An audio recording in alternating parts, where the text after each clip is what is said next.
നിങ്ങളുടെ 9 to 5 job നിങ്ങളുടെ കടങ്ങളെല്ലാം തീർക്കുന്നതിനൊപ്പം ഒരു സമയം കഴിയുമ്പോൾ നിങ്ങളെ തന്നെ നശിപ്പിച്ചോളും. നമ്മൾ പോലും അറിയാതെ നമ്മളെ തന്നെ ഈ ടോക്സിക് വർക്ക് കൾച്ചർ വല്ലാൻ അലട്ടുന്നുണ്ട്. അങ്ങനെ സ്വന്തം ഇഷ്ടത്തിന്, അതായത് ഈ ടോക്സിക് വർക്ക് കൾച്ചറിന് തോൽപ്പിക്കാൻ കഴിയാതെ സ്വന്തം തീരുമാനത്തിൽ ഇപ്പോൾ സ്വന്തം കമ്പനി തുടങ്ങിയിരിക്കുകയാണ് നമ്മുടെ കൂടെയുള്ള Krishnadas. Welcome Krishnadas to bring to the enso. Thank you. കൃഷ്ണദാസിനെ ഞാൻ ഇതിലേക്ക് വിളിക്കാൻ കാര്യം തന്നെ ഈ ടോക്സിക് വർക്ക് കൾച്ചറിനെ ബേസ് ചെയ്തും അത് നമ്മളുടെ മനസ്സിലുണ്ടാക്കുന്ന മാനസിക സംഘർഷത്തിനെ ബേസ് ചെയ്തും അധികം സംസാരിച്ച് കണ്ടിട്ടില്ല, ടു ബി ഓണസ്റ്റ്. അപ്പോൾ അത് ആദ്യമായിട്ട് കണ്ടത് കൃഷ്ണദാസിനെ. പിന്നെ കൃഷ്ണദാസിനെ അറിഞ്ഞപ്പോൾ കൃഷ്ണദാസിൻ്റെ ബാക്ക്ഗ്രൗണ്ട് സ്റ്റോറിയൊക്കെ അറിയപ്പോഴാണ് ഒരു വ്ലോഗ് കൊണ്ട് കമ്പനിയിൽ നിന്ന് റിസൈൻ ചെയ്യേണ്ടി വന്ന വ്യക്തിയാണ്. എങ്ങനെയായിരുന്നു സംഭവം? എന്തായിരുന്നു ശരിക്കും? അതായത് ഇപ്പോൾ ടോക്സിക് വർക്ക് കൾച്ചർ എന്ന് പറഞ്ഞ് ഞാൻ ആ വീഡിയോ ഇടാൻ തന്നെ കാരണം അതിന് ഏറ്റവും വലിയൊരു എന്താ പറയുക എക്സാമ്പിൾ അതിന്. അതായത് ഒരു കമ്പനിയിൽ കുറേ നാൾ വർക്ക് ചെയ്തു, അതും നല്ല ഹാർഡ് വർക്ക് ചെയ്തു. ഇപ്പോൾ എന്നെ ആ പേരും പറഞ്ഞ കമ്പനികൾക്ക്, അതായത് എൻ്റെ ഐഡന്റിറ്റി ഇപ്പോൾ ആ കമ്പനി എന്നെ നോർമൽ ആൾക്കാർ വന്നിട്ട് ആ കമ്പനിയിൽ വർക്ക് ചെയ്യുന്ന ആളല്ലേ എന്ന് ചോദിക്കുന്ന ലെവല്. എക്സാക്ട്ലി. ആ ലെവലിൽ ഞാൻ അവിടെ വർക്ക് ചെയ്തിട്ട് ഒരു പൊസിഷൻ ഞാൻ ക്രിയേറ്റ് ചെയ്ത് വെച്ചിട്ടുണ്ടായിരുന്നു. ബട്ട് അപ്പം ഞാൻ ചിന്തിച്ചുകൊണ്ടിരുന്നത് വെച്ച് കഴിഞ്ഞാൽ ഓക്കെ, എനിക്കവിടെ നല്ല രീതിയിൽ ഒരു ഫ്രീഡം ഉണ്ട്, എനിക്കവിടെ അത്യാവശ്യം റെക്കഗ്നീഷൻ കിട്ടുന്നുണ്ട്, ഞാൻ നല്ല ഹാർഡ് വർക്കിംഗ് ഉണ്ട്. ഞാൻ നോർമലി അവിടെ എല്ലാവരും വർക്ക് ചെയ്യുന്നത് മൺഡേ ടു ഫ്രൈഡേ ആ ലെവലൊക്കെ ആണെങ്കിൽ ഞങ്ങൾക്ക് സാറ്റർഡേ വർക്കിംഗ് പ്ലസ് ഒരു ടൈമിൽ ഞങ്ങൾ ഫുൾ എല്ലാം അടുപ്പിച്ചൊരു 1-2 months ഒക്കെ അടുപ്പിച്ച് ഞായറാഴ്ച വർക്കിംഗ് ആയിരുന്നു ഞങ്ങൾ. Monday to Sunday working. പക്ഷെ ആരും കംപ്ലൈന്റ് ഒന്നും പറയില്ല. എന്ന് വെച്ച് കഴിഞ്ഞാൽ ഞങ്ങൾ ചെയ്തുകൊണ്ടിരുന്നത് ഞങ്ങളുടെ ഒരു പാഷനായിരുന്നു. ബട്ട് വൺ ഡേ ഇതേപോലെ എന്താ പറയുക, ഞാൻ എൻ്റെ പ്രൊഫൈൽ വീഡിയോസ് ഇടാറില്ല, നോർമലി വീഡിയോസ് ഇടാറില്ല. ബട്ട് വൺ ഡേ ഒരു അനൂപ് എന്ന് പറഞ്ഞിട്ട് ഒരു ഇൻഫ്ലുവൻസർ ഉണ്ട്. അത് എൻ്റെ ഫ്രണ്ടിൻ്റെ കസിനും കൂടിയാണ് പുള്ളി ഇൻഫോ പാർക്കിൽ വർക്ക് ചെയ്യുക. പുള്ളി ഡെയിലി വ്ലോഗ്സ് എന്നുള്ളൊരു ട്രെൻഡ് കൊണ്ടുവന്നു. ചിലപ്പോൾ ബ്രോയും കണ്ടോ, ആളെ വീഡിയോ കണ്ടു കഴിഞ്ഞാൽ ബ്രോയും കണ്ടോ, കാരണം ആൾ ഇൻഫോ പാർക്കിൽ വർക്ക് ചെയ്യുക, ഫുൾ ടൈം ഫുഡ് കഴിക്കുന്നതിൻ്റെ ഡെയിലി വ്ലോഗാണ്. ഓക്കെ. അപ്പോൾ ഭയങ്കരമായിട്ട് അത് ഒരു 1 lakh 2 lakh വ്യൂസിലേക്കൊക്കെ കയറി വരുന്നുണ്ട്. അപ്പം ഞാൻ നോക്കാൻ നേരത്ത് ഞങ്ങൾ ഇടയ്ക്ക് സംസാരിക്കും, ഞങ്ങൾ കൊളീഗ്സ് ആയിട്ട്. അപ്പോൾ നമ്മൾ പറഞ്ഞു നമുക്കും ചെയ്തുകൂടെ, ഡെയിലി വ്ലോഗ് രസമുണ്ടല്ലോ, ഓഫീസൊക്കെ ബേസ് ചെയ്തിട്ട് ഡെയിലി വ്ലോഗൊക്കെ രസമായിരിക്കുമല്ലോ. കാരണം എന്താ, നമ്മൾ എക്സ്ട്രാ എഫേർട്ടൊന്നും ചെയ്യുന്നില്ല, നമ്മൾ ഡെയിലി ഓഫീസിൽ വരുന്നുണ്ട്. നമ്മളെന്താ ചെയ്യുന്നത്, ഓഫീസിൽ വരുന്നതിൻ്റെ ഒപ്പം തന്നെ ജസ്റ്റ് അത് വ്ലോഗായിട്ട് ഷൂട്ട് ചെയ്യുന്നു. വലിയ എക്സ്ട്രാ നമ്മൾ അതിൻ്റെ എഫേർട്ടൊന്നും വേണ്ട. എന്തായാലും ഇപ്പോൾ നമ്മളെല്ലാം സ്റ്റോറി ഇടൂലേ, അതുപോലെ നമ്മൾ വീഡിയോ എടുക്കുന്നു, ജസ്റ്റ് ഫോണിൽ 10 seconds 15 seconds എടുക്കുന്നു. നൈറ്റ് ആകുമ്പോൾ എല്ലാം കൂടി നമ്മുടെ ക്യാപിറ്റലെല്ലാം ഇട്ടിട്ട് ഒരു വോയിസ് ഓവർ ഇട്ടിട്ട് ഇടുന്നു. കാരണം എൻ്റെ ഫീൽഡ് മീഡിയ ആയതുകൊണ്ട് എനിക്ക് അതിന് വലിയ ടൈം പോവില്ല. മാക്സിമം ഞാൻ അരമണിക്കൂർ എടുക്കുള്ളൂ. എൻ്റെ ഒരു ദിവസത്തിൻ്റെ ആകെ അരമണിക്കൂർ മാറ്റി വെച്ച് കഴിഞ്ഞാൽ എനിക്ക് ഡെയിലി വ്ലോഗായി. അത് വിചാരിച്ചിട്ടാണ് ഞാൻ ഇട്ടത് ആദ്യമായിട്ട്. ഓക്കെ. പക്ഷേ ഇതിട്ടിപ്പോൾ ഫുൾ പിക്ചർ മാറി. എനിക്ക് പിന്നെ ഓഫീസിൽ നിന്ന് ഈ പറഞ്ഞ പോലെ ഹെഡ്, ലീഡ്, CEO ഒക്കെ മീറ്റിങ്ങിന് വിളിക്കാൻ. ഓക്കെ. ഞാൻ ആലോചിച്ചു ഇതെന്താ ഇപ്പം എന്നെ മീറ്റിങ്ങിന് വിളിക്കുന്നത്, ഞാനൊരു വ്ലോഗ് ഇട്ടതിൻ്റെ പേരിൽ. എന്നോട് പറയാണ് വ്ലോഗ് റിമൂവ് ചെയ്യണം. അപ്പം ഞാൻ പറഞ്ഞു അല്ല റീസൺ എന്താണ്? പറഞ്ഞു ഇവിടെ വർക്ക് ചെയ്തുകൊണ്ട് ഡെയിലി വ്ലോഗ്സും കാര്യങ്ങളും ലൈക്ക് മീഡിയയുടെ ഒന്നും ഇടാൻ പറ്റത്തില്ല എന്ന് പറഞ്ഞു. അപ്പോൾ ഞാൻ ആദ്യം വിചാരിച്ചു ഞാൻ ഇനി കമ്പനിയുടെ ഒരു ഫേസ് ആയതുകൊണ്ടായിരിക്കും എന്നാണ് ഞാൻ വിചാരിച്ചത്. ബട്ട് ഓൾറെഡി മാർക്കറ്റിങ്ങിലൊക്കെ അവിടെ വർക്ക് ചെയ്യുന്ന ഒരാൾ ഇതേപോലെ വീഡിയോ ഇട്ടിട്ട് ഇവർ റിമൂവ് ചെയ്യാൻ തന്നെ പറഞ്ഞു. അപ്പോഴും മനസ്സിലായി എൻ്റെ മാത്രം ഇഷ്യൂ അല്ല, ബാക്കി എല്ലാവരോടും ഇത് ഇഷ്യൂ കാണിക്കുന്നുണ്ട്. അപ്പം ഞാൻ അവരൊക്കെ ഒപ്പം തന്നെ ഡിലീറ്റ് ചെയ്ത് പോയിട്ടോ. ബട്ട് എനിക്കത് എന്തോ ഓക്കെ ആയിട്ട് തോന്നിയില്ല. കാരണം നമ്മുടെ റൈറ്റ് അല്ല നമ്മുടെ അക്കൗണ്ടിൽ എന്ത് പോസ്റ്റ് ചെയ്യണം എന്നുള്ളത്. എക്സാക്ട്ലി. അപ്പോൾ എനിക്ക് ആ റൈറ്റിനെ ഭയങ്കരമായിട്ട് വയലേറ്റ് ചെയ്യണമല്ലോ തോന്നി. ഞാൻ പറഞ്ഞു അത് കുറച്ച് കൂടുതലല്ലേ, എൻ്റെ പ്രൊഫൈലല്ലേ, ഞാൻ ഇടുന്നതിൽ എന്താ പ്രശ്നം എന്ന് ചോദിച്ചു. ലാസ്റ്റ് അവർ കുറേ അനാവശ്യ റീസൺസ് ഒക്കെ പറഞ്ഞത്. അത് കാരണം ഈ വർക്കിൽ ഫോക്കസ് ചെയ്യില്ല, അങ്ങനെയാണ് ഇങ്ങനെയാണ് എന്നൊക്കെ പറഞ്ഞു. അപ്പം ഞാൻ തന്നെ ക്ലാരിറ്റി ചോദിച്ചു. നമ്മൾ മീഡിയയിൽ വർക്ക് ചെയ്യുന്നവരാ, ഇത് ചെയ്യാൻ എത്ര നേരം വേണമെന്ന് എന്നെക്കാളും കൂടുതൽ ഇപ്പോൾ ഹെഡ് ലീഡിനെ അറിയാം. അപ്പോൾ ഞാൻ ചോദിച്ചു എത്ര ടൈം എടുക്കുമായിരിക്കും. അപ്പോൾ പറഞ്ഞു മനസ്സിലാടാ, അരമണിക്കൂർ എടുക്കില്ല. പിന്നെന്താ പ്രശ്നം, ഡിലീറ്റ്. അങ്ങനെ ലാസ്റ്റ് ഞാൻ പറഞ്ഞു പറ്റത്തില്ല. അപ്പോൾ അവർ എന്നിട്ട് ലാസ്റ്റ് വിചാരിച്ചു എല്ലാം ഓക്കെ ആയിരിക്കുന്നു. അവർ പറഞ്ഞു ശരി നമ്മൾ സംസാരിക്കട്ടെ എന്ന് പറഞ്ഞ് പോയി. തിരിച്ചു വന്നിട്ട് എന്നോട് പറയണത് നീ ഡിലീറ്റ് ഇല്ല എന്നാണെങ്കിൽ ഇറങ്ങിക്കോന്ന് പറഞ്ഞു. ഓക്കെ. ഡയറക്റ്റ് പറഞ്ഞു നീ ഡിലീറ്റ് ചെയ്യില്ല എന്നാണെങ്കിൽ നീ ഇറങ്ങിക്കോന്ന് പറഞ്ഞു. അപ്പോൾ ഞാൻ പറഞ്ഞു ഞാൻ ഡിലീറ്റ് ചെയ്യില്ല. എന്നിട്ട് ഞാൻ പറഞ്ഞു ഞാൻ ഒരു 2 month മുമ്പ് അവിടെ റിസൈനും കൂടി ചെയ്തായിരുന്നു, നോട്ടീസ് ബോർഡ് കൊടുത്തായിരുന്നു. പക്ഷെ എൻ്റെ പെർഫോമൻസ് അല്ല എന്ന് പറഞ്ഞിട്ട് എനിക്ക് സാലറി അയക്കുന്ന എന്നോട് തന്നെ പിടിച്ചിരുത്തി. ഓ, അപ്പം എന്നിട്ടാണത്.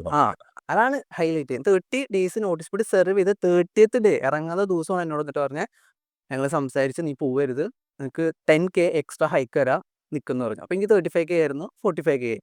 ഓക്കെ. അങ്ങനെ ഒരു ഡിഫറൻസ് വന്നു. അപ്പോൾ നോക്കുമ്പോൾ എന്നെ ഇപ്പം അവർ പറഞ്ഞു കൊടുക്കുകയെന്ന് വെച്ച് കഴിഞ്ഞാൽ എൻ്റെ പെർഫോമൻസ് ഇല്ലാണ്ട് പുറത്താക്കിയെന്നാണ് ഞാൻ ലേറ്റസ്റ്റ് ആയിട്ട് അറിഞ്ഞത്. ബട്ട് എനിക്ക് സാലറി ഹൈക്ക് തന്ന ഒരാൾ എന്തിനാണ് എനിക്ക് പെർഫോമൻസ് ഇല്ല എന്ന് പറഞ്ഞപ്പോൾ പുറത്താക്കാൻ? പ്രത്യേക സ്റ്റുഡൻസ് ഇതെൻ്റെ വീഡിയോ കണ്ടു, ഞാൻ ഇറങ്ങി ഇറങ്ങി എന്ന് പറഞ്ഞിട്ട് ഞാൻ ആ വ്ളോഗ് ഇട്ടില്ലേ, അതെ.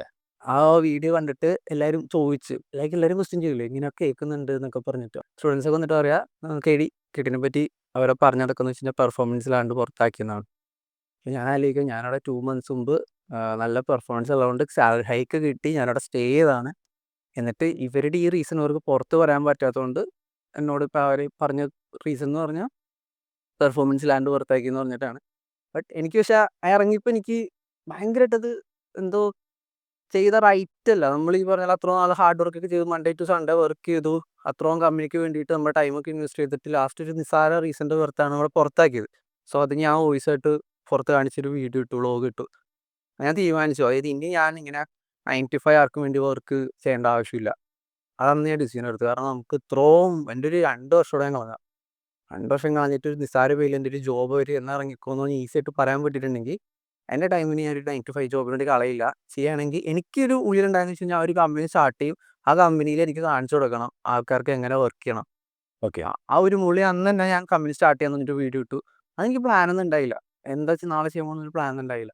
എന്തോ ഒരു ഈ പറഞ്ഞ പോലെ ഞാൻ അന്ന് ദൈവവിശ്വാസി പോലായിരുന്നില്ല കേട്ടോ. പക്ഷെ എനിക്കിപ്പോൾ അതിലൊക്കെ ഭയങ്കര വിശ്വാസം. കാരണം അത് മനസ്സ് തുറന്ന് ഞാൻ ആ സാധനം ഇട്ട്, ഞാൻ മാനിഫെസ്റ്റേഷൻ ഭയങ്കര വിശ്വാസം. ഓക്കെ. ഓക്കെ. ഞാൻ ആ സാധനം ഇട്ടു. പിറ്റേ ദിവസം ഞാൻ അന്നേരത്തെ വീഡിയോ കയറി എനിക്കന്ന് 1500 ഫോളോവേഴ്സാ. ആ ഫോളോവേഴ്സിന്ന് പിറ്റേ ദിവസം നോക്കുമ്പോൾ 3000 ആയി, 4000, 5000, 5000 ആയി. ലൈക്ക് ഇപ്പം 9K അടുത്തിക്കുക. ആ വീഡിയോ കയറി 1 lakhന് മുകളിൽ വ്യൂസ് ആയി. എനിക്ക് ആ വീഡിയോന്ന് 80, 90 എൻ്റെ ഫസ്റ്റ് ക്ലയൻസിനും കിട്ടി. ആ ഒറ്റ വീഡിയോ ആ ഒറ്റ സിംഗിൾ റീലിന്ന്. അത് ഞാൻ ശരിക്കും അപ്പം എനിക്ക് ഈ ഓർഗാനിക് കോണ്ടന്റിന്റെ പവറും ശരിക്കും മനസ്സിലായി. കാരണം എന്താ, ഞാൻ ഒരു പുതിയ ബിസിനസ് സ്റ്റാർട്ട് ചെയ്യാണ്, എനിക്ക് ക്ലയന്റ് ഇല്ല, സീറോ ക്ലയന്റ്, സീറോ ഇൻവെസ്റ്റ്മെന്റ്, എനിക്ക് പൈസ ഇറക്കാനില്ല. ഈ പറഞ്ഞ പോലെ നമുക്കിപ്പം മീഡിയ ഫീൽഡാണ് അറിയാലോ, ഒരു ക്യാമറ അങ്ങനെയുള്ള പൈസ, എംപ്ലോയീസിന് എടുക്കാനുള്ള പൈസ, എഡിറ്ററിന്റെ പൈസ. പൈസ അതൊക്കെ എത്രയോ ആവും അറിയാം. ഇതൊന്നും എൻ്റെ ഇല്ല. സീറോ ഇതിൽ ഞാൻ വീഡിയോ ഇട്ടു, നാളെ എന്താവും അറിയില്ല. ബട്ട് എനിക്ക് ഉറപ്പിച്ചൊരു സാധനം, ഞാൻ ഇത് വേറെ ആൾക്ക് വേണ്ടി അങ്ങനെ വർക്ക് ചെയ്യുന്നില്ല, ആ ഒരു സാധനത്തിൽ സ്റ്റക്ക് ചെയ്തിട്ട് ഞാൻ ഇട്ടത്. അപ്പം എന്തോ ഒരു നമ്മുടെ ഉള്ളിലുള്ള സാധനം ഭയങ്കര പ്യുവർ ആയതുകൊണ്ട്, അത്ര ഹാർഡ് വർക്ക് ഒക്കെ ചെയ്തുകൊണ്ടാണോ അറിയില്ല, തിങ്സ് എല്ലാം വർക്കൗട്ടായി. വീഡിയോ ഇതായി. ഇപ്പോഴും ഞാൻ 5 months ആയിട്ട് ഞാൻ എൻ്റെ കമ്പനി റണ്ണിങ് ആണ്. എൻ്റെ കൂടെ ഇപ്പോൾ ഒരു 10 ഇതുപോലെ മെമ്പേഴ്സ് ഉണ്ട്. ഞാൻ ടീം മെമ്പേഴ്സൊന്നും അതല്ല, അത്ര ഒരു കിടിലൻ ടീമാണ്. കാരണം മുമ്പ് മുമ്പ് വർക്ക് ചെയ്ത കുറേ കമ്പനീസിൽ ഉള്ള ആൾക്കാരുണ്ട്. പ്രീവിയസ് കമ്പനിയിൽ ഇതേ ഇഷ്യൂസ് കാരണം ഇറങ്ങിപ്പോയവർ ഇപ്പം എൻ്റെ കൂടെ ഉണ്ട്. അതൊക്കെ തന്നെ എനിക്ക് വലിയ സന്തോഷം. അവർക്കൊക്കെ നല്ല, അതായത് എനിക്ക് ഏറ്റവും സന്തോഷം എന്ന് വെച്ച് കഴിഞ്ഞാൽ അവരവിടെ എത്ര സാലറി വാങ്ങി അതിൻ്റെ ഏറെക്കുറെ ഒരു ഡബിളെങ്കിലും എൻ്റെ ഇപ്പോൾ ഫ്രീലാൻസ് ആയിട്ട് അവർ ഏൺ ചെയ്യുന്നുണ്ട്. കാരണം നമ്മളിപ്പോൾ നിലവിൽ ഫ്രീലാൻസ് ആയിട്ടാണ് വർക്ക് ചെയ്യുന്നത്. ഇപ്പോൾ പറഞ്ഞാൽ ഒരു ഓഫീസ് സ്പേസ് ആയാലും കോ വർക്കിംഗാണ്. നമ്മൾ മാക്സിമം ഒരു ഇനീഷ്യൽ സ്റ്റേജിലായതുകൊണ്ട് ഒരു ബൂട്ട് സ്റ്റാപ്പിംഗ് പറയില്ലേ, ഒരു ബൂട്ട് സ്റ്റാപ്പ് ചെയ്തിട്ടാണ് നമ്മളിത് ബിൽഡ് ചെയ്തേക്കുന്നത്.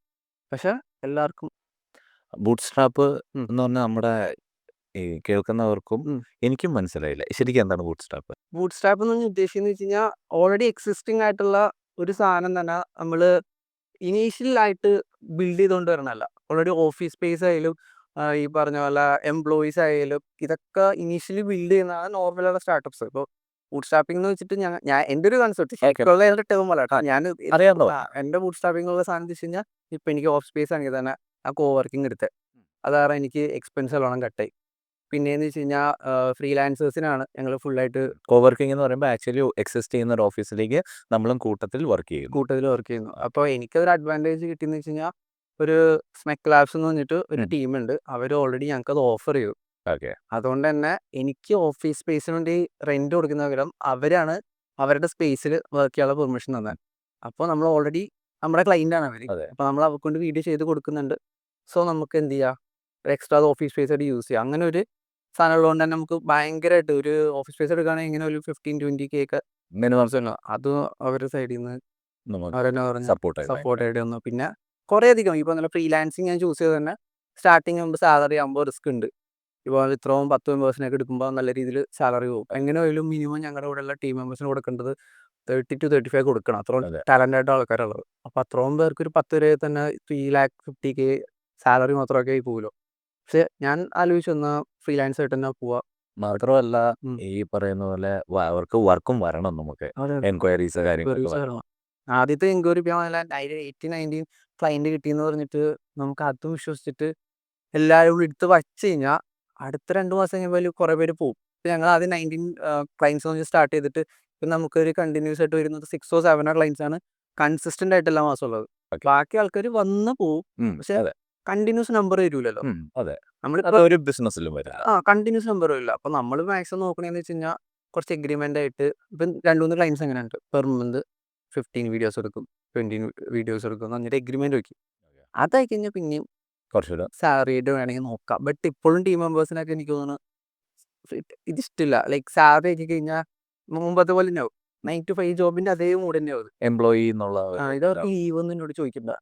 ഞങ്ങളുടെ അതിലൊന്നുമില്ല. അവരിപ്പോ രാവിലെ ഇന്ന ടൈമിൽ വർക്കിന് വരണ്ട. ഓക്കെ, അതെങ്ങനെയാണ് അതൊന്നും? ഞങ്ങളുടെ വർക്കിംഗ് അടിപൊളിയാണ്. ഞങ്ങളെന്ന് വെച്ച് കഴിഞ്ഞാൽ ഇപ്പോൾ ഞങ്ങൾ ചിലപ്പോൾ രാത്രി ഫുൾ ഓൺ ആയിട്ടിരിക്കുന്നത്.